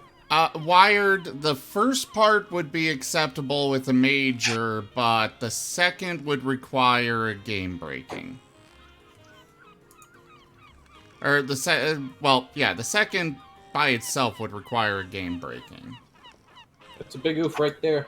A big oof. Can we get a big oof in chat? I'm gonna refund it.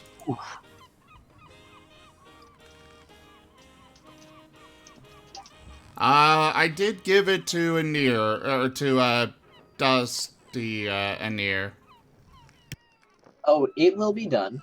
Don't worry, Anir. It's after this. This is the most chaotic D&D session I've seen, and I love it. Moriarty, can I get another D20? As the chicken assaults Graham. Graham dead.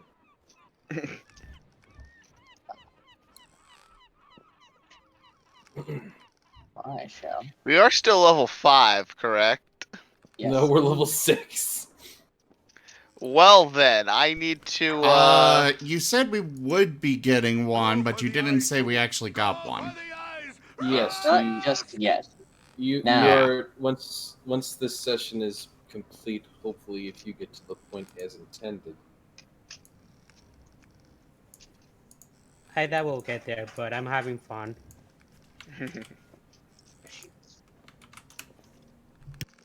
chicken flies towards you. Does an 18 hit? Yes, that hits. Its greasy, improvised head pecks into your ankles, dealing 4 damage.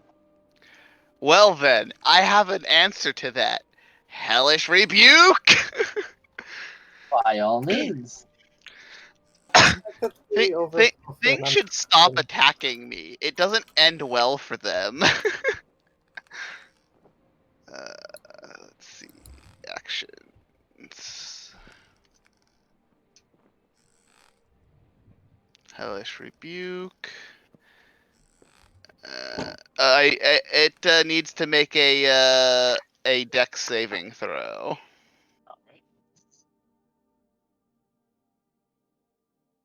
Okay, so for the record, apparently, for me to use these sound effects during the streams, I have to say that they came from Sirenscape.com. I don't like that, requirement of actually saying it, but oh well, I guess. We'll do that until they get back to me with better options. I accept that influence. It has failed. It's failed its save. All right. So then it's gonna take all this to the face. The chicken explodes, sending bone fragments far and wide, most landing into the water, but some skidding across the deck. Grandma's gonna look at the dogs. Yeah, make sure to sweep all of those off.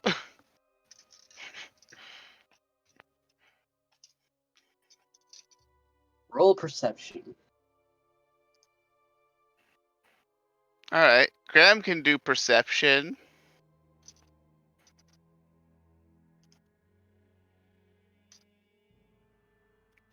You hear something cheering from above you. Graham will look up. You see the Dusty Doll returning with something in its hand and falling very fast. In what manner? Like falling like it's going to slam in, like Dusty Minimus is going to slam into Graham, or? Oh yes, it's aiming at you. Graham is you just can gonna step out of the way or try to catch him. Graham is going to he's going to step out of. He's going to take one big step backwards.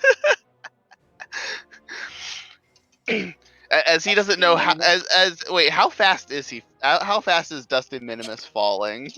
He may be going 50 miles an hour. Yeah, no, but yeah. he also Graham is clocked. going to. Graham is going to take a step back.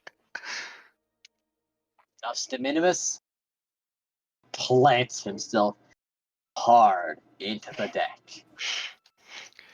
Graham will help Dusty Minimus And get something up. else then gently lands on him from behind, making a small squeak, as it is a large green bottle of something.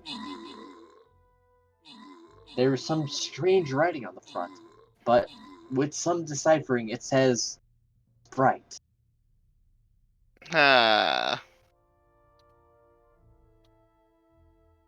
Sprite, huh? He looks up from the ground and says, "I got the drinks." Where's the chicken?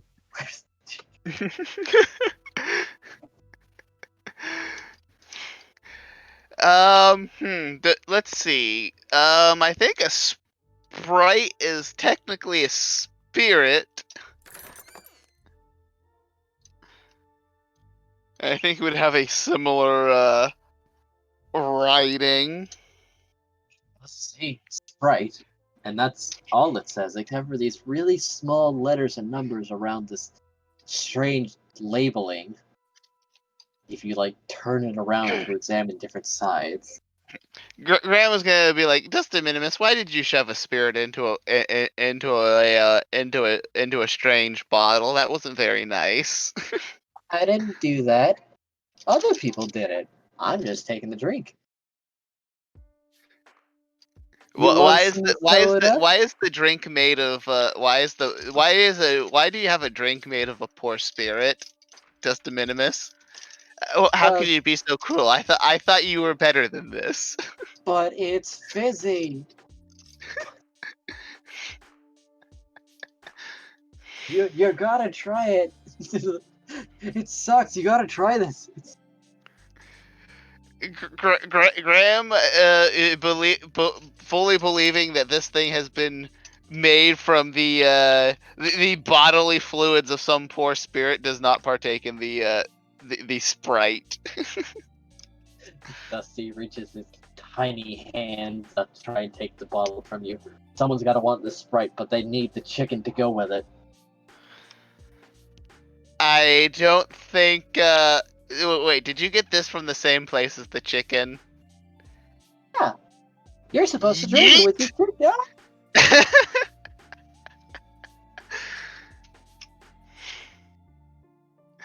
Graham already doesn't trust it.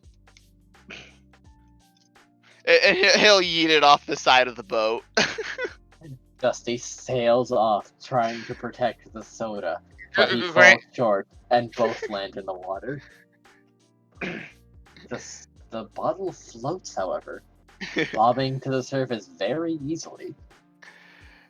Graham is going to go fish Dusty Minimus out of the ocean or whatever the fuck body of water we're in. He reaches his hands out desperately as he's fished out of the water, as the Sprite floats away.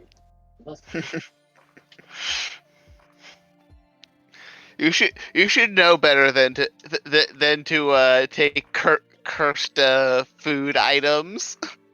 It's not cursed. It's just soda.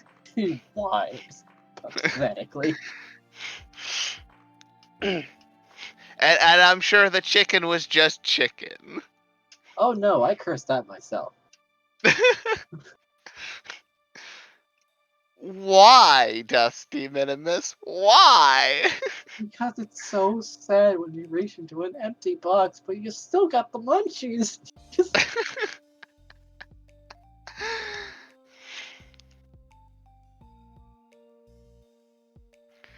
Graham is just going to shake his head and pat the poor sad Dusty Minimus.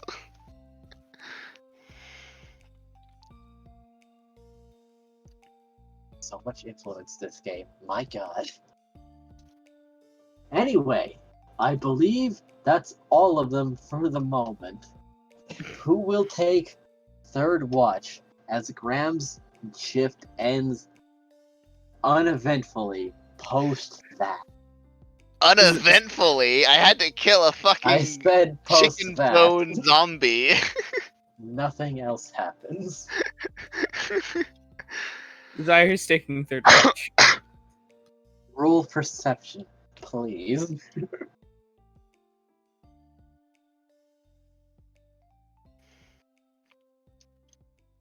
You witness the dogs working. They're working tirelessly, but you get the impression with your perception roll that they are going to work it through the night for the sake of their survival. They're using their terror as motivation. Their terror of previous events, let's say.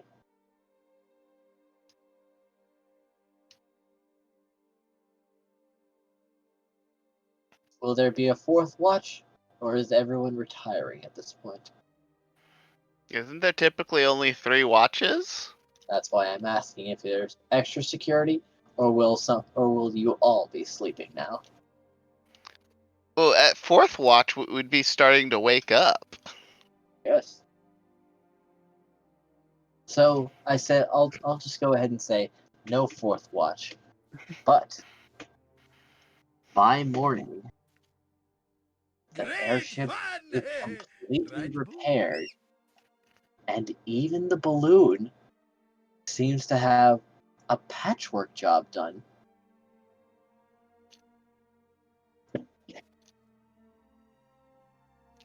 If I may have someone roll insight. Anyone at all. Or, no, everyone roll insight to check this balloon.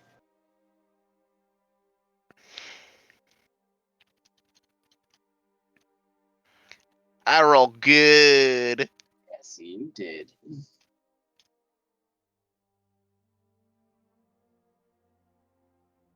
Risforn? Fucking nat 20. Sorry.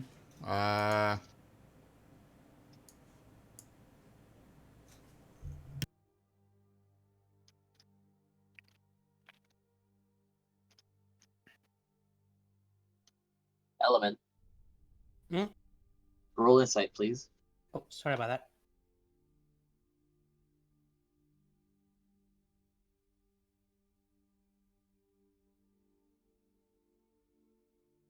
All right. Element, Graham, and Zaire. This airship can fly one more time.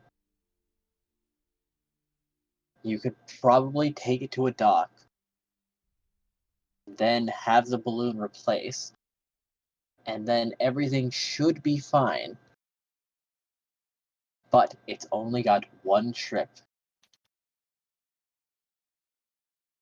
Well then, dock seems like a good thing because I enjoy having an airship for travel when darkness consumes the land. That's certainly helpful. However, tower is within walking distance if you spend an amount of time on it. But you could reach the tower without the airship. But then we'd have to leave the dogs alone with the airship. I mean, there are people here that we can trust to take care of the dogs. Your goal was to deliver these people to the tower, where they might be safe. Indeed. You could finish, or go to a port, and come back. I think going to a port and coming back would be the best choice. Especially because we have to move the airship somewhere other than this this body of water that seems to consume light. Well, now it's fine. It's daybreak. Yes. There's no darkness. How long will it take us to get to the tower and come back? It may be 8 hours on foot. So 8 hours there and back, or 8 hours one way? 8 hours one way. Yeah, no, it'll be dark by the time we get back.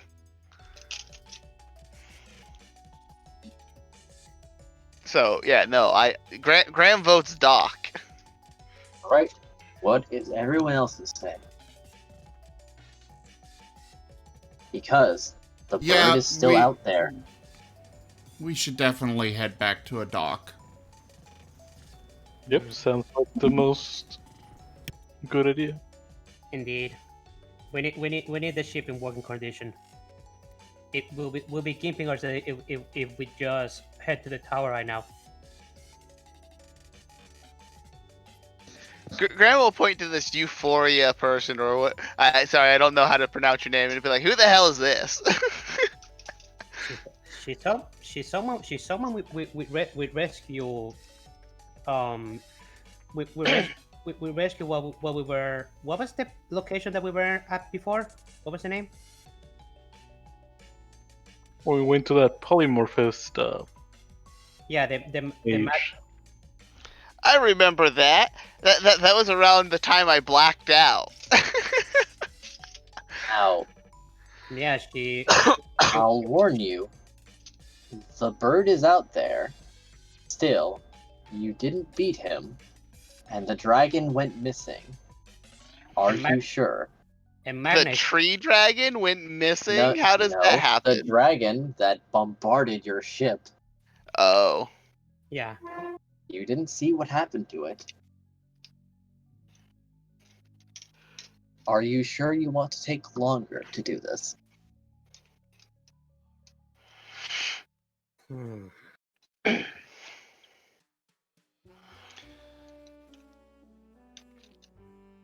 Where is Risforn right now? Is he still sleeping?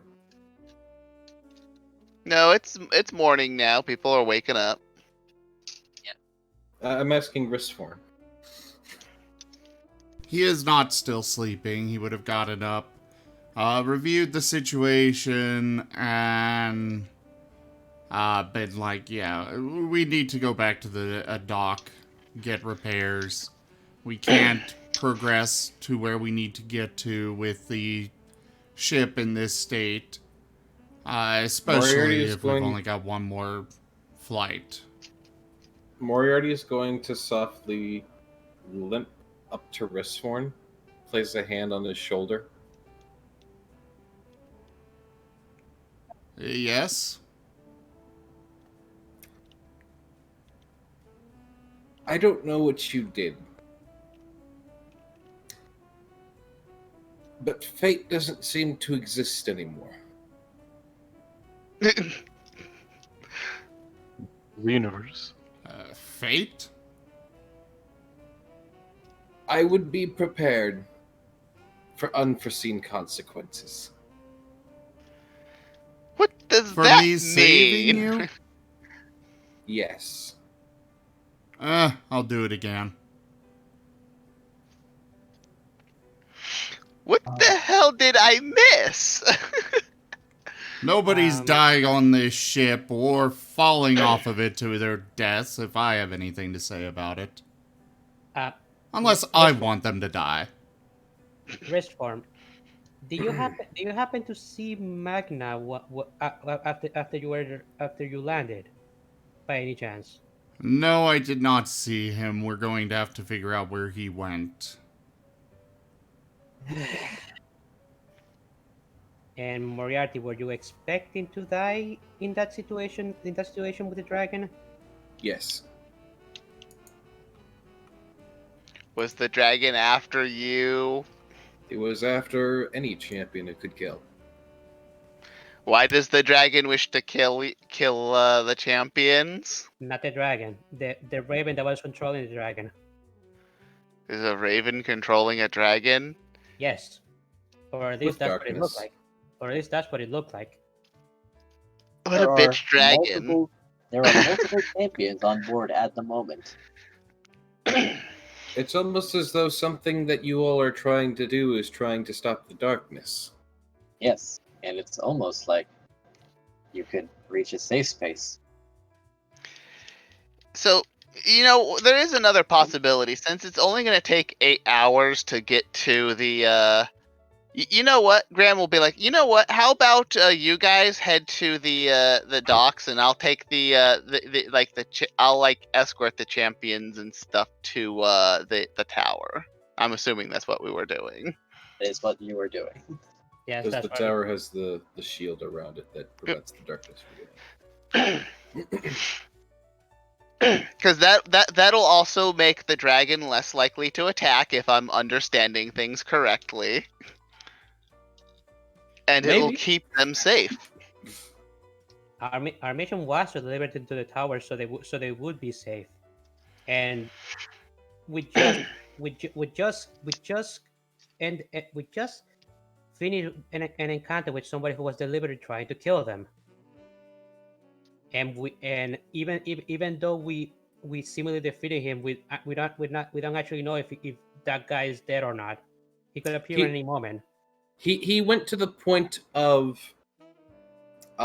since I'm not winning, I'm going to kamikaze this dragon into your ship and try to kill them by falling.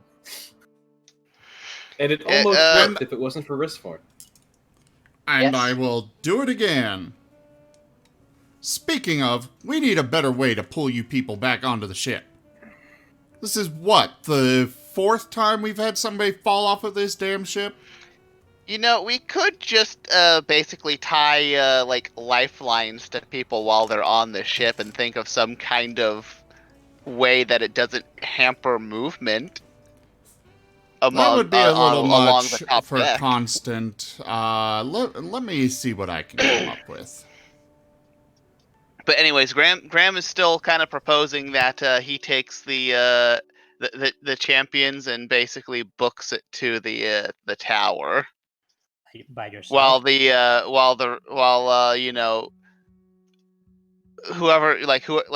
While another group basically goes and basically takes the ship to get repaired. By yourself? Well, I mean, someone else can come with me, but I mean, the champions have some skills, right? That is true. Zaire will go with Graham because they've both made the journey from the beach to the tower before. And also, and after we take them to the tower, you guys can just come pick us up. This is a feasible plan. Edeming is volunteering to go with them.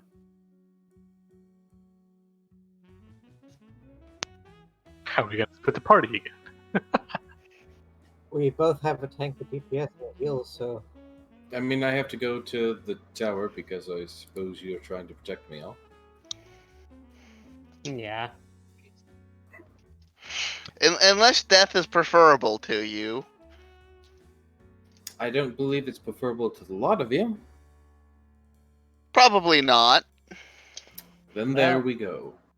Well, It's weird, though. What is weird? I'm not seeing anything anymore. I'm not blind, but you know. Seeing things? Like what? The future? What did you used to see? The future? Oh, is this Moriarty talking? This is Moriarty talking. Hello. Okay, then Graham doesn't ask that question. He'll be like, "Oh, that's interesting. So no more songs from you?" I'm still a bard. He didn't say that. But your whole shtick was singing about things we were doing, or did.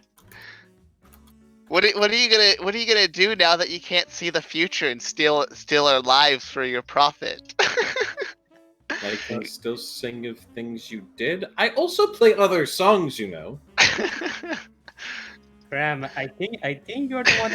I think you're the one that's obsessed with Moriarty stealing our lives because it's not doing that. Graham is just giving Moriarty a hard time because Moriarty is a weirdo, and Graham feels he deserves it a little bit.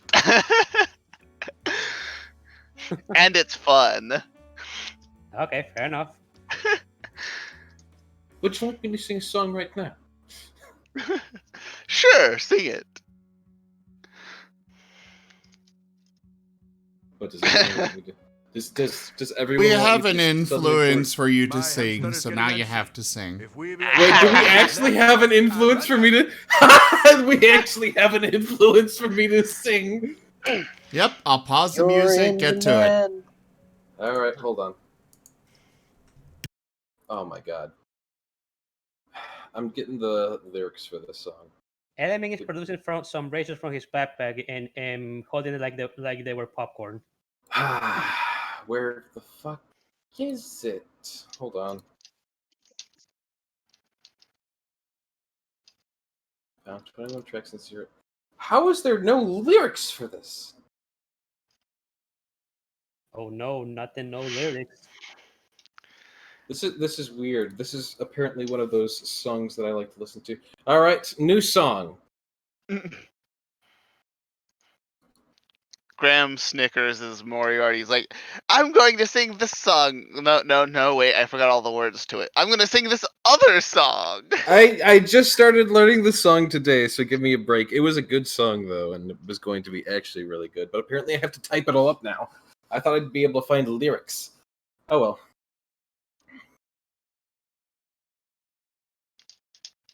Well, my name's Moriarty from the North Country, where there's a still upon every strand. Lady, be quicker and pour me more liquor and fill me a glass of the stronger than creme. Oh, if I had your Molly so pleasant and jolly, although it's a folly to ask you at all, I'd fill up me glass with a mile to the bottom, and I'd drink for young Molly besides Donegal with me. Falderado, Falderado, with me Falderado, with me Falderade. Falderado, Falderado, with me Falderado, with me Falderade. I came home. Sorry. Y'all are making me laugh. Ain't doing But shit. I don't know why I'm having a sudden block.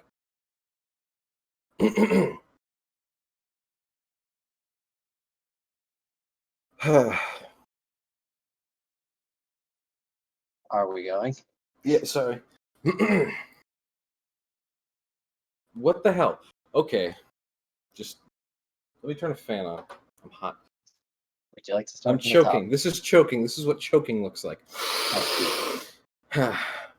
I've a new pair of clogs I got home from the market. I craved an excuse to get into the town. I told me old mother the seams they were ripped and I needed some nails for to rivet them down. She courted me hand with a bright bit of shilling. She thought the remainder would be her own. Say when you go to town you can buy the full naggin, but beware you bring none of your fanciables home with me. Falderado, Falderado, with me, Falderado, with me, Falderade. Falderado, oh Falderado, with me, Falderado, with me, Falderade. When cursing the fields are me bread and me skillin', I went into an alehouse for to take a dram. When I saw two tinkers dividing a saucepan, although they were arguing 'bout the tin can. One of them then lent a blow at the other one. He said, "Young man, I will take your life." He said, "Your saucepans are lakin and won't hold the water. Sincere Moriarty spoke with your wife and sing, Falderado, Falderado, with me, Falderado, with me, Falderade. Falderado, Falderado, with me, Falderado, with me, Falderade. Now when I got home, the door it was boarded. I wrapped up me mother for to let me in. Then come o'er the place was the words that she mentioned, for inside this house you'll not enter in. You may go away to wherever you came from, for to keep you out now I'm sure it's no sin. Says I, meager woman, you may keep your temper, 'cause I can find lodging with Nora Madeline, and sing Falderado, oh Falderado, and sing Falderado, with me Falderade, Falderado, Falderado, and Falderado, with me Falderade, Falderado, Falderado, with me Falderado, with me Falderade, Falderado, Falderado, with me Falderado, with me Falderade. Enemy is going to clap. Yeah, Nice. Graham will give Moriarty some claps.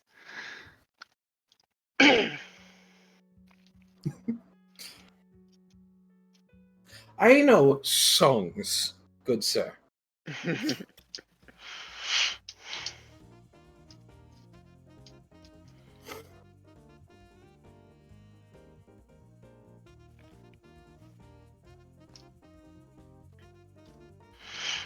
Alright, so shall we get a move on then? Yes, might as well. It's still strange, but I'll get used to it, I suppose. This is how the rest of you see, isn't it? Sorry, say that again? This is how the rest of you see things, isn't it? I suppose so. I never seen the future before. Also, so you're just saying you just saw the future all the time. It's a bit strange. Probably for you folk. How did you get anywhere if you were always saying the future instead of the present? There's a lot of futures where I could just stand still. That doesn't answer my question of how you got to places.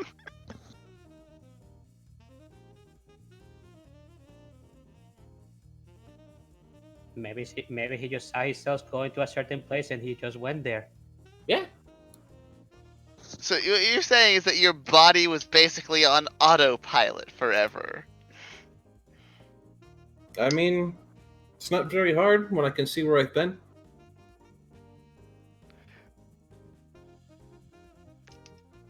Graham was just gonna narrow his eyes.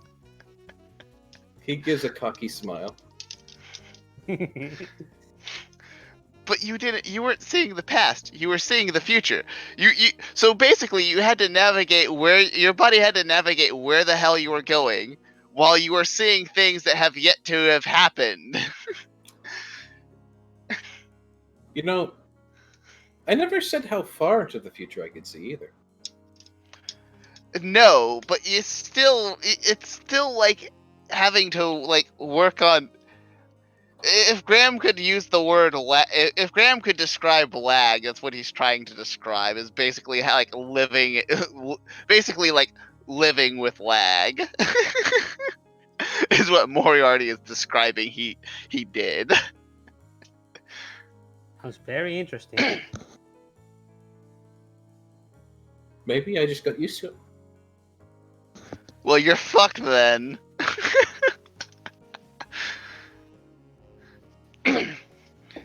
How long were you living like that? Like, and if you got used to it, like, my God, it must be so weird for you.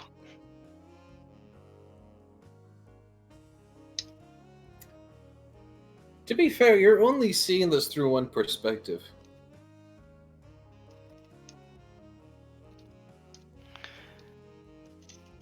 I mean, unless you describe what you actually experienced better, I can only perceive it going on as how you've described it. Which is basically you've never seen what was actually currently going on in your entire life. Well, any point that hasn't happened yet, I can see. But the problem with seeing points in the future is that the future hasn't happened yet.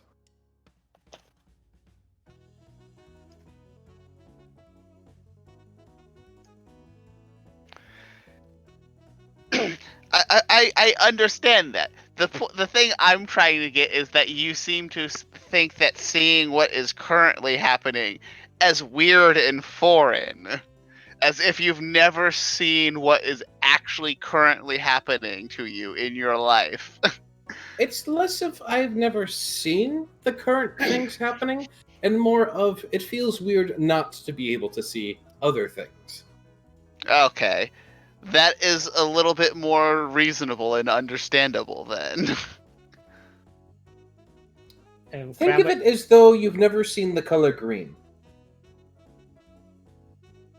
And all of a sudden now everything is green. Why do you think that Moriarty was drunk all the time? I mean, is that not his current state of being? I mean, I It's believe not. that. He's a bit injured and he wants to be drunk, but he's currently sober. I think like half the times we've seen him, he's been drunk. Oh yes, absolutely. Or at least, in the other half of the time, he was at least like just a little bit tipsy.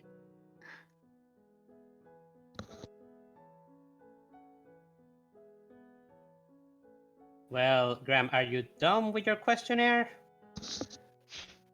Oh, weren't we walking and talking at the same time? I did. Oh, I actually thought we were still back at the ship. I didn't think we actually already separated.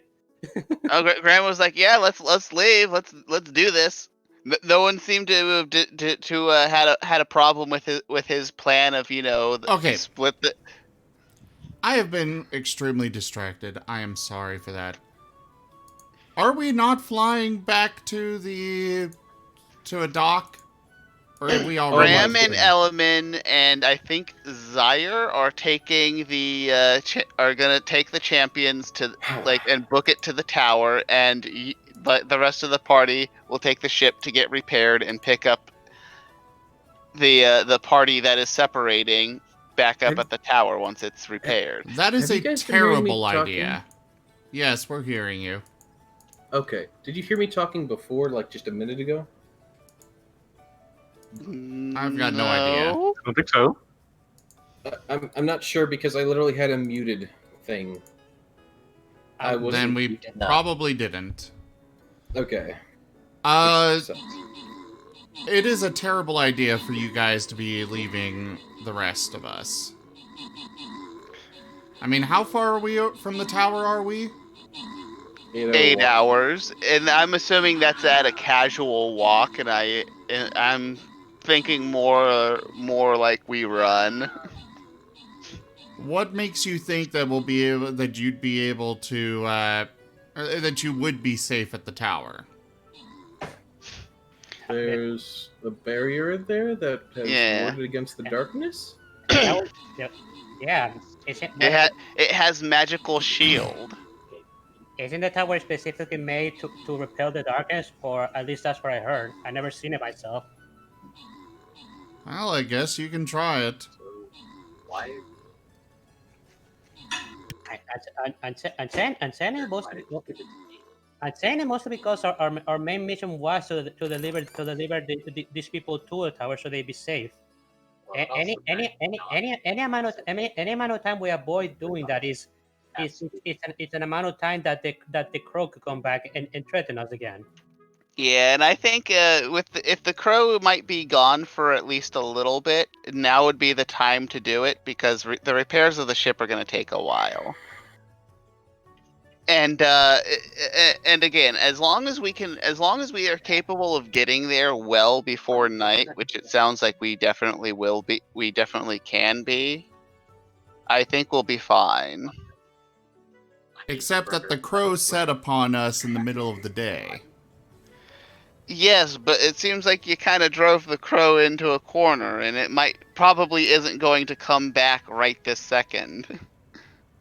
Otherwise he'll already be here. But if we add in like the days or weeks that it'll take to repair the airship before we try to come back here, it very well could be coming. It could very well already be back. I will remind the party that it was accompanied by a storm cloud that seemed to block the sky. I don't think it's a good idea, but up to you. Well, that's what I think is the best idea. I want to go. Mostly because after we deliver these people, I wanted to go and try to find Magna. It's missing, and we never saw where he landed with the crow.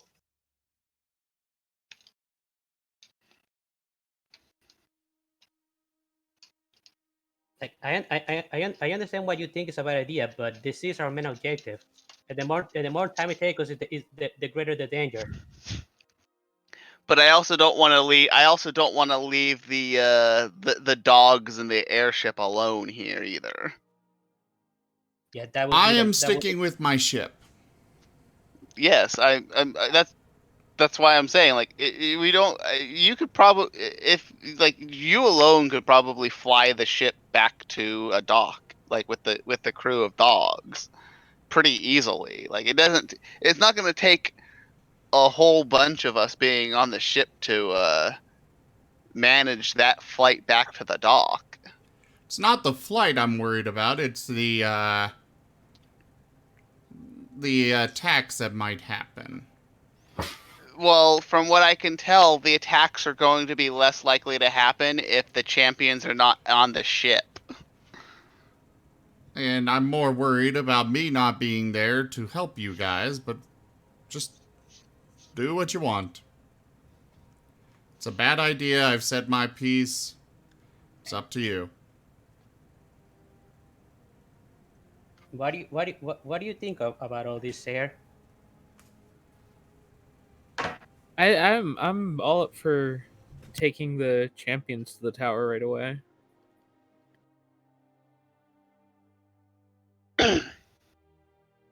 Well, how about Risforn? Like I think you could probably manage as the captain of the ship to get it back to a dock yourself. And again, we only have to. It's only going to be like. It's probably going to end up being like less than like an 8-hour trip if we really book it.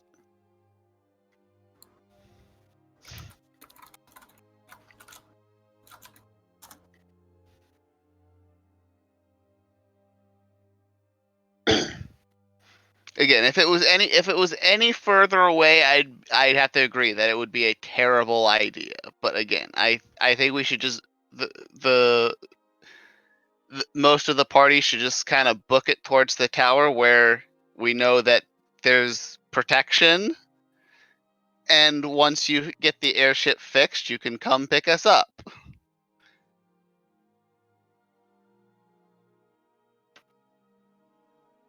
Okay. Go about And your also, did we plan. ever fix any of those teleport stone thingies anywhere? No.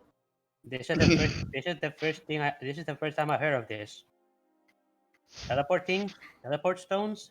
Yeah, we used it to go from the tower basically to the south, and then oh, what's his name? Greaves. Greaves broke it. Greaves found a stone sitting out in the middle of a field, was like, hey, this looks valuable, and then took it because no one was going to stop him. That's Greaves. Well, Graham will buy it back next time they see Greaves. He's got some gems. And apparently a shitload of platinum. Are they enough? Yes, but Greaves only trades in gems. Well, I'm saying that with how much platinum Graham has, he can very easily buy gems to trade to Greaves. Oh yes, he could. Which is how Graham has gems at all. Is because he exchanges platinum for he exchanges his money for gems whenever he can. He basically goes into town and is like, "Give me your gems." Okay, so are we doing this or not? Seems to be in consensus. Well, I feel like we should take them to the tower, and so does Graham and Sayer. What about you, Furry and Craig? I will side with the captain on this one. I feel it's pretty foolhardy just to charge in, but you do you. Craig is going to stay on the ship. He feels sick from eating way too much chicken. It all appears with the box. Oh yeah, I almost forgot about that. Enemy is gonna take out the box from his backpack and give it to Risforn. Careful, the box is cursed. Dustin Minimus told me himself. This box has infinite amounts of some consumable some food called chicken wings, but it seems to make whoever eats it eat it forever. Also, the if you get a big enough pile of bones, there's a chance that it might create a like zombie chicken thing. I was tempted to just throw it away after I saw what happened to Craig, but I thought you may like to take a look at it.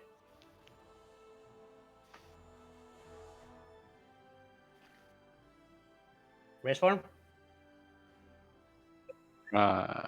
Sorry, what? Let me to cut the box of infinite chicken wings and showed it to Risform. We saw the... And Graham told you that Dustin Minimus like straight up said it that the box of chicken wings is cursed and that he had to kill like a skeleton zombie chicken because from the large pile of bones that was left on the ship. So why are you wanting to give this to me? Because it has infinite chicken wings inside of it. I was tempted to just throw it away after I saw what happened to Craig, but I thought you may want to look at it. It sounds more like a liability than anything else, considering. Yeah, I don't want that thing. Okay, I'll just toss it away when we're out of the ship. So nobody will identify the box of chicken. I think it's been identified as a box of chicken. Yeah. A cursed box of chicken. Wait. According to Dusty. Isn't there another magician in the ship? Risforn's tutor? maybe I think a box of chicken that basically like compels you to eat uncontrollable amounts of chicken. I would consider that cursed. I know it's by any stretch of the by any stretch of the word. I guess we'll take a look at it. That Just may- put it that in may my or may cabin. Just put it in the cabin. okay. LMA is gonna leave the box of infinite chickens in the cabin. I feel like I would advise against it. So our very low intelligent crewmates would not, mess with it and create a chain reaction. But Well, thankfully they don't go into the category without permission, so that should be safe in that regard. Unless the box tempts them that's inconceivably. the point. It's the temptation's there. Why would they follow the rule? That's true. But well, if it becomes a problem, Risforn can just chuck it away. I just thought it might be worth looking into the box. Is there not a lock that exists within the captain's quarters? When there's a will, there's a way. Is there not a cabinet or something with a lock on it? All I'm saying is, there's a will, there's a way. Yeah, I understand what you're saying. I just thought it would worth to take a look at this thing. It's all. Just trying to avoid a catastrophe. That's all I'm trying to do. I understand. Well, it's up to Risforn to do whatever he wants to do with it now.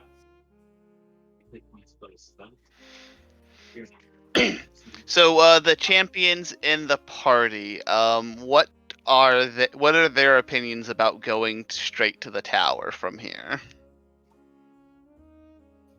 Yeah, we with like the party basically being like split in half. Sure, I'll go with you. Well, Fate's in your hands now. And what about the others? The other three? I suppose I should pick them up, shouldn't I, Moriarty? Yes. Okay. Yeah. I don't remember any of their names except for the Risforn's twin and ward. We've got Captain Ward, Professor Russ for Delphine the Thief. All right. I'm missing one, I feel like. Delphine. Nope, I think that's all of them. No, yeah, that is. I was thinking of someone else who stayed in that round. Right. So,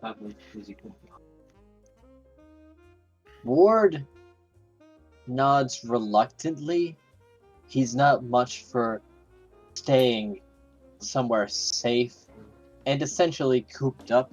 He wants to be outside, but he'll understand that this is important and that was big, and he's not got his crew with him right now.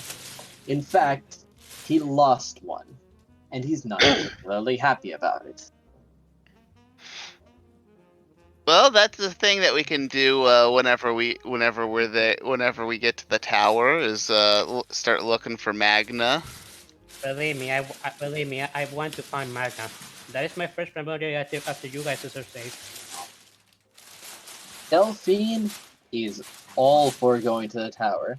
She is a thief, not a fighter. She steals things. She doesn't fight dragons. She doesn't deal with crazy mages or darkness. That's way outside her ballpark. She's going to the tower with or without you. If you say it's safe.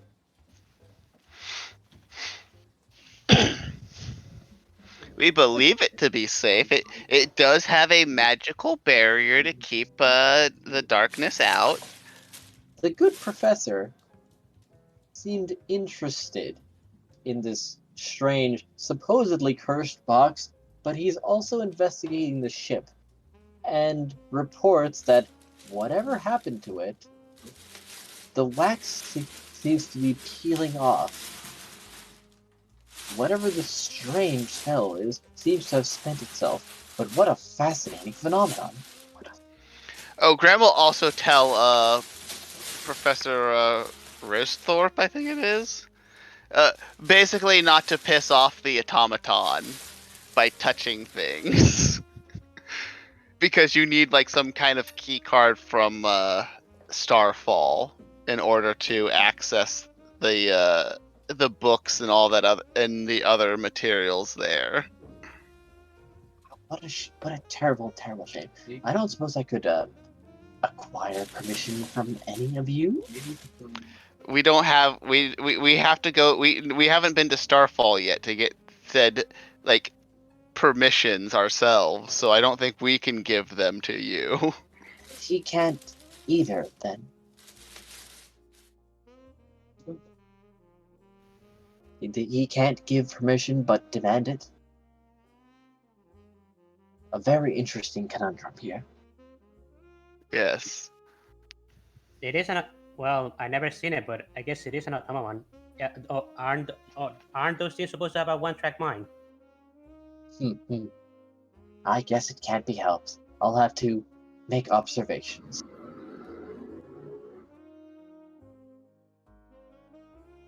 I guess it is. I guess they all want to come except Captain Ward.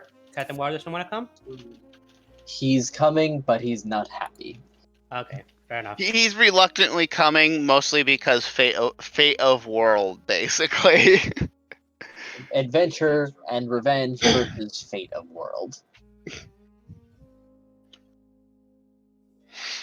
Now, and it was just barely fate of world. Risform's brother, on the other hand, is cackling maniacally and smiling. But he's not looking at Risform. He's looking at Moriarty and chuckling. And that one is staying with me. Brother, you must do it.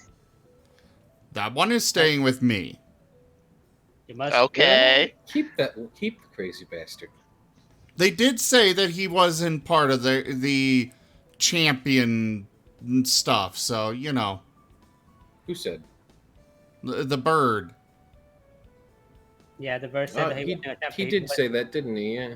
Yeah, but the bird was interested in him, but he did explicitly say that he wasn't part of the champions. He did say he was powerful too, and I don't like that. I'm not letting him out of my sight. Or at least that's fine. Near, you know. He seems like he needs to be kind of watched and controlled anyways to not do crazy and terrible things. So yeah, I'm cool with that. Maybe you mentally scarred him when he cut off his arm. You must take back what's yours. It must be by your hand. Slaughter me. Take back what's mine? What are you talking? Just get back in my cabin. Did he say water me? I'll be waiting. You'll do it eventually. You must. Right. You guys go. We're taking this back to the city for repairs. We'll meet up eventually. We shall. Alright, stay safe. Watch out for the dragon. Very well.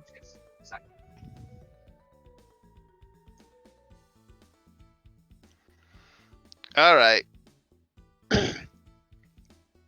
Fare thee well.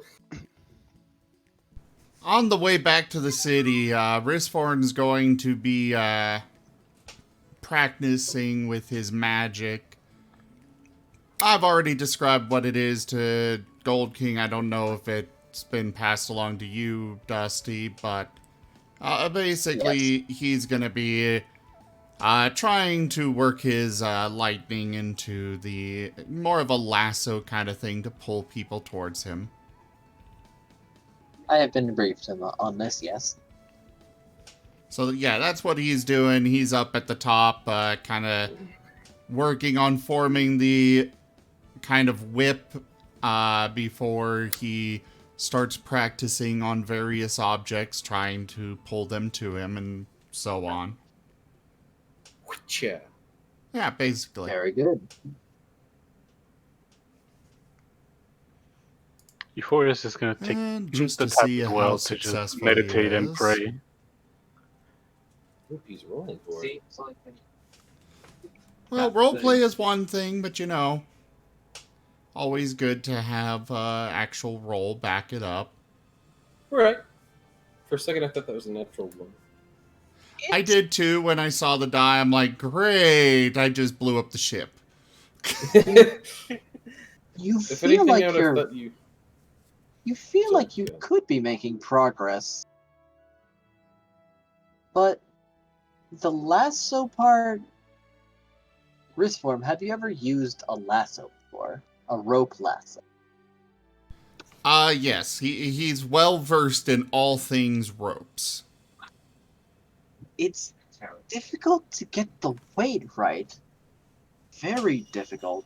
This thing is too light, and you can't put too much force behind it because it's building up inertia with just lightning.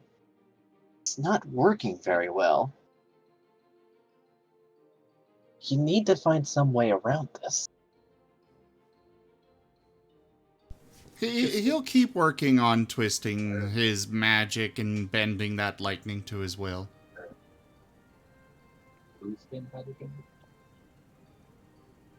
What? I didn't say anything. In fact, he'll even go ahead and recruit his doppelganger for this. Ah. You wield the same kind of magic. You help me figure this out. Dear brother, you're wasting your time such petty things when glory awaits you. You need to take it. Wake up. And how am I supposed to take it? Must take it with a knife to my body. Stab me until I am cold. Until you're. Why would know I? Greatness.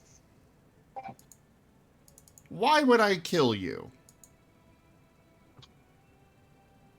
To take what is yours, your birthright. You're crazy, you annoy me, but I'm not sure I'm quite to the point where I want to kill you yet. It Side-eye must is be at a point. done. Otters. What? Crag is side-eyeing and avoiding the otters, practicing his stealth. Oh, Craig, you stayed on the ship? Yes, he did. Yeah. Oh, cool. And so did Euphoria. Okay, I thought everybody went... Okay. Well then, Risforn will bring Crag over to help practice magic. Well, the two of them Crag might... is focusing. Crag is focusing on working on his mage hand at the moment. Euphoria, maybe you should try and cast Calm Mind on the insane otter to see if it does anything. The spell will only work if he chooses to fail on it. Ah, okay, fair enough.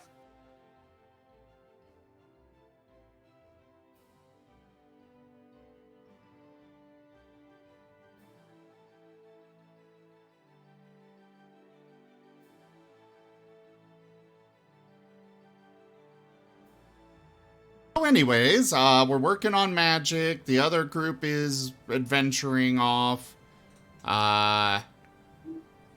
Indeed. The heroes, or the champions, are being escorted to the tower. Now, the calm mind thing would be a good idea, except that Risforn's got no idea that's an option.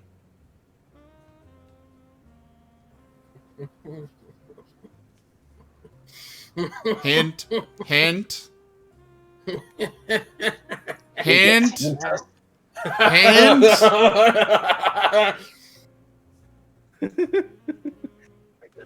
By this, Euphoria? I'm here. Would you offer your spell? Say what it means, but well, very well. I will do what you ask. Euphoria will cast Calm Emotions to him. Onto who? Risforn? This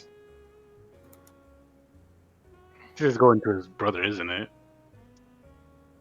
That is what Risforn would probably ask if you offered the spell to him. Or offered that you had the spell. Captain Risforn, I do have a particular spell that does calm the emotions of a particular creature. If you desire to experiment with it, I don't have much information of its success, but it is there if you wish to use it. That could be useful. How does it work?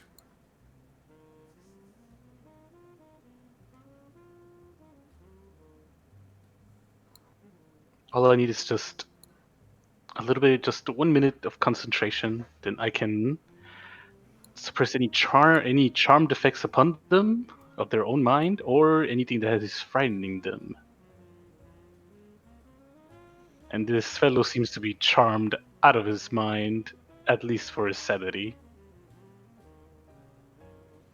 Let's go ahead and try it, see what happens.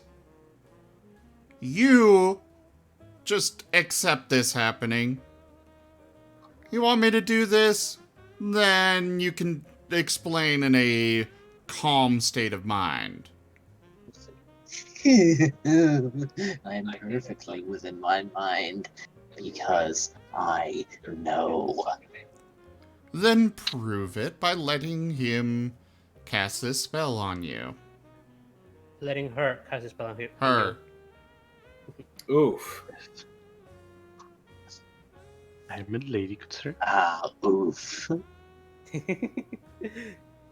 Very well. Euphoria would place her palms into a praying motion and cast Calm Emotions to Risforn's brother.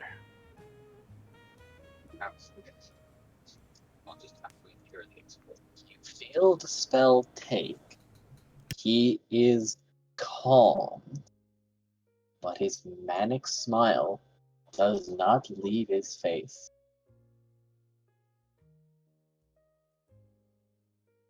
Okay. Now explain more clearly what this birthright is. What was yours before you were born? In a more clear manner. Precise details. You don't see it. You will just take my eye into your being. You will see, you will feel it. You will know what I know. So you want me to take your eye? It's not just the eye, it's the essence. It's what I am. You must take me inside your being. Take all of me. Kill me. Watch me die.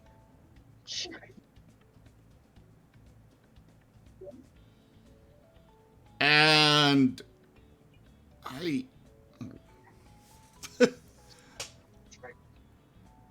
this is all sounding very wrong, out of character, you know? Yes! He's doing a wonderful job. Don't get me wrong, he's doing an amazing job for the character. But yes. Yep. Alright, we got a Martin video with sound this time. Ooh, sound. Бадди чуть-чуть поиграл.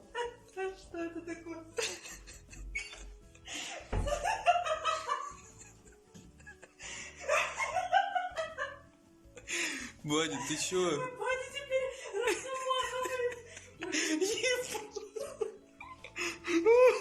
Блин. Извините, забыл.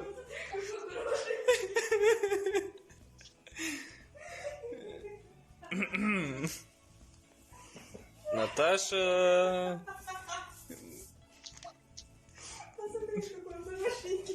Зато снег как будто выпал. Вадя, что скажешь? Yeah, Buddy destroyed a beanbag chair. Yep.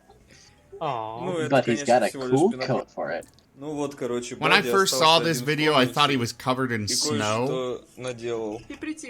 And then I realized shortly after, yeah. And even to this day, they still have videos of him with some of those little balls, styrofoam balls stuck to him. He just winds up getting them randomly. They're like confetti. They're spread so far and wide. Now that they have been introduced to the environment, they will never leave. Anyways, back to the game. So, Yes. how exactly am I supposed to kill you to take you into me? This essence. The method doesn't matter. My soul will find your soul all on its own.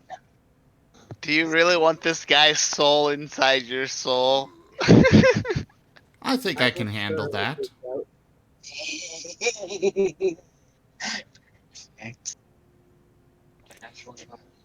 Okay. You go down into my cabin for a moment. And he's gonna turn to Crag and Euphoria. What the hell do you two make of this? I've got no idea what to think at this point. Hmm. I think I've heard about something like this before. Someone giving up an eye to gain wisdom and insight. Surprisingly, giving up your eye does not make you lose perception, but rather gain it. Is it? As macabre as it sounds. Isn't this what Odin did to get infinite wisdom in Norse mythology? Yes, it is. Yes. Except that I am killing him instead of giving something up myself. Except for possibly my sanity, because this guy's clearly insane. That is the risk, and as you know, I am well versed in the healing arts, so if you wish to go through that route, I can actually help. Although I would advise against it, considering you are opening yourself to insanity.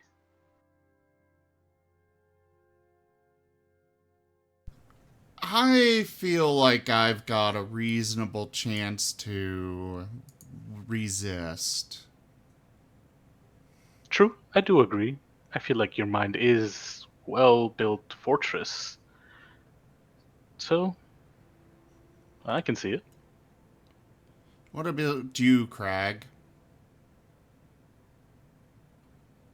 I don't get any of this. It seems scary to me. That guy's crazy. Yeah, it makes no sense. He's crazy. I'm kind of looking at this as if nothing happens, at least we've solved one problem. True. I am surprised by the way he keeps saying this and he hasn't done this himself, all things considered. He keeps saying that I have to do it. I guess you only know if Risforn does it. You're not here, Element. I believe it's one of the one who performs the act acts as a conduit. Then All right.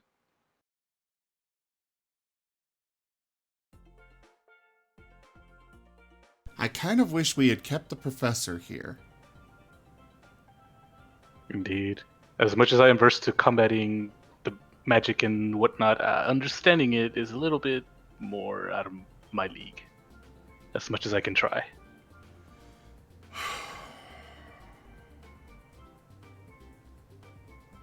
How long is it back to the city?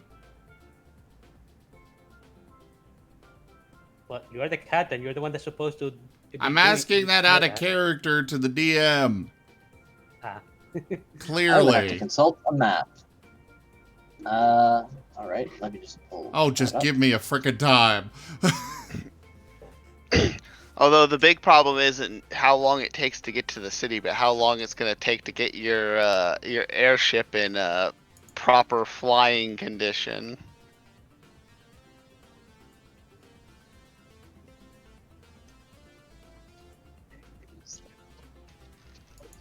Because that might take a while.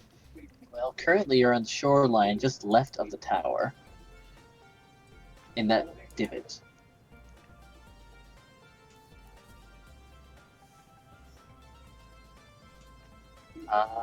The closest port would probably be Farah to the southwest. Well, yeah, we're flying there. Yeah, so. But how long? As you are flying, it could probably take you. I'd have to ask Moriarty how fast an airship travels. How far to the town? Yes, or how long to the town? By airship.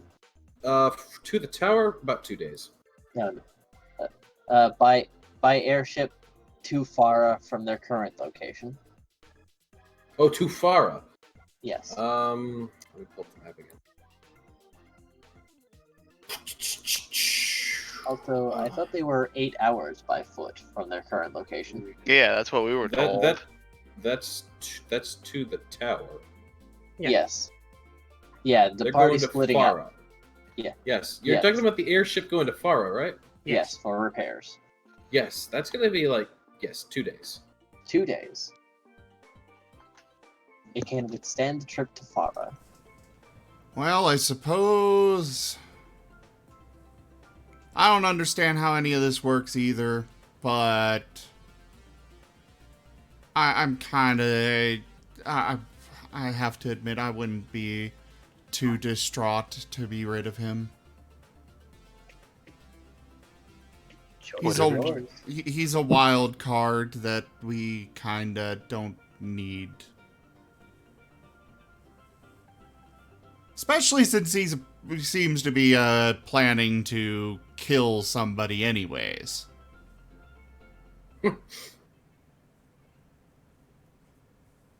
True. Hey, Greaves! You out there somewhere? Can Greaves just suddenly appear inside the airship? He's Greaves. He can do whatever he wants. Yes, so. He is outside space, time, universe, everything. Oh, hold on a moment. Consulting the map, Cherlin looks closer, but I don't think it would be able to repair your ship. Yeah, we'd be probably heading to Farah. Yeah, Farah seems like your best bet. Alright.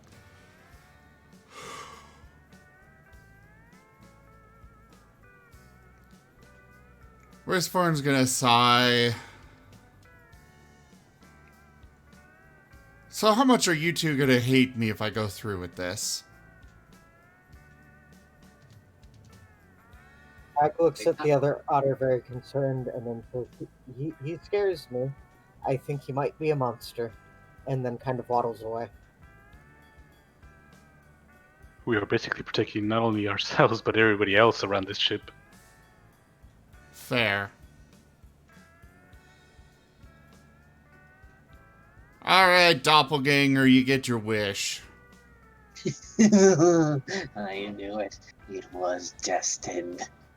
You Risforn's just gonna, before he can finish, just gonna stab him in the middle of his chest. The blade plunges in easily, and you feel something as the life starts to leave his body.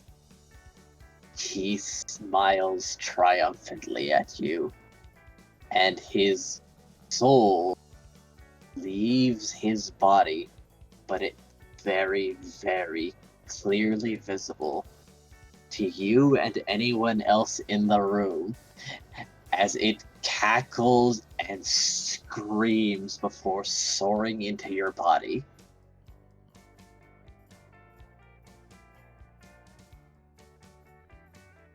And then it's gone. His lifeless body falls to the floor, and you feel different. Not very obviously different, but something isn't the same anymore. There he is. How do you feel, Captain Risforn? Something's different.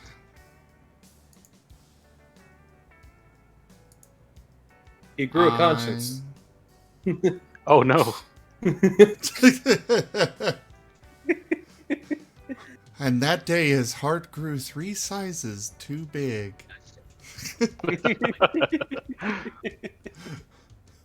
His rib cage was too small and crushed his heart as he exhaled, killing him instantly. But not before a single lung collapsed. Now that just gruesome.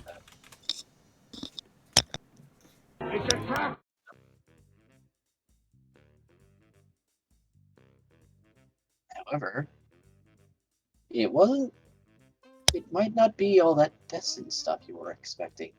You don't feel smarter, no arcane knowledge is bestowed upon you. It's just something feels different. Comfortable, even. He's gonna turn to Euphoria. He mentioned something about his eye and mine. How are my eyes? So Euphoria will look into his eyes to see if anything has changed.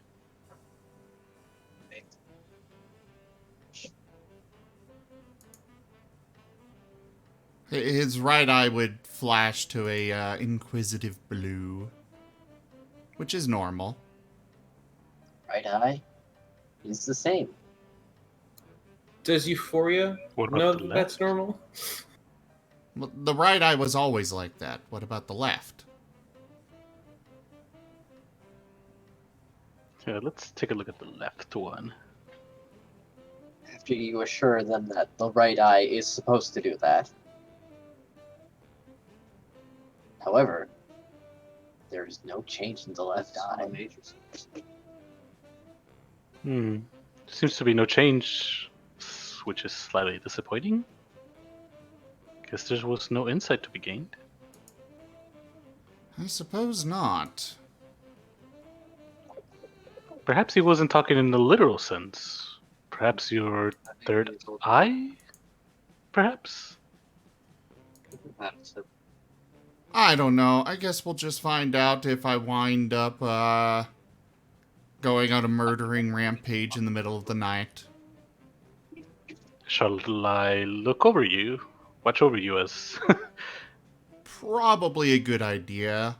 Go get some sleep now, so that way you'll be ready later.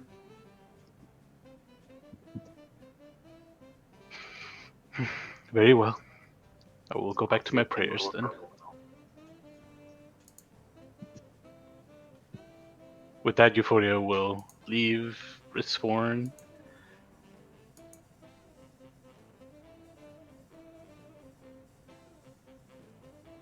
Got a bad feeling about this. Oh, I do too. Alright, we are about at the time to end, so... guys, if you... on the floor. He's bleeding. He's... Well, fine. We'll store the body somewhere below decks. I don't exactly want to toss it overside or anything. Well, remember, it will begin to decompose eventually.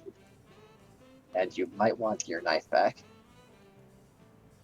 Well, he'll take his knife back, clean it off. And I'm aware it'll start decomposing, but it shouldn't be too bad with just 2 days. Fair enough. Just clean up the puddle. Yeah, that's what I'm doing. These are your quarters, after all. I'm aware!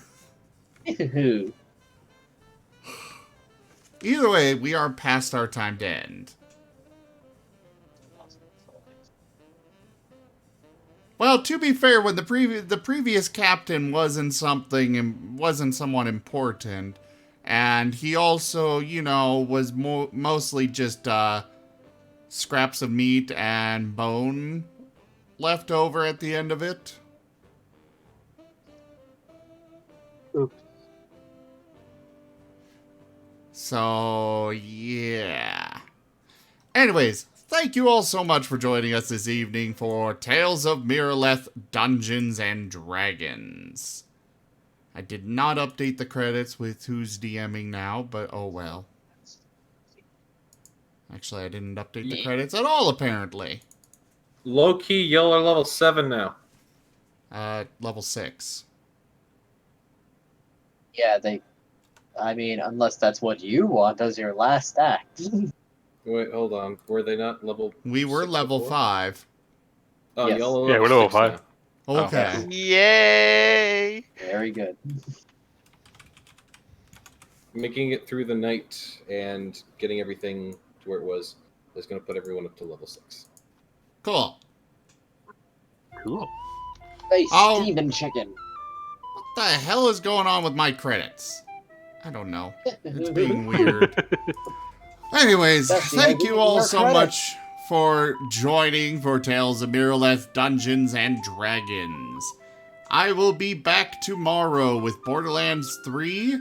And then we've got Sounds of Metal Lancer on Friday. So do come join us for both of those. Tomorrow will be a shorter stream because I've got some overtime to do at work. But that should be clear. This should be the last time I have to do that. So thank you to my patrons, donators, and subscribers. It is because of all of you that I'm able to continue bringing these streams to you all. I really could not do it without you guys. Check out our website, zgfgaming.com. Thank you again to Sirenscape for a little bit of their sound effects. We'll figure out exactly how to handle that in the near future. But for now, I bid you all the most fondest adieu. Have a good night, guys. Bye-bye. Oh, well. Good night. Farewell.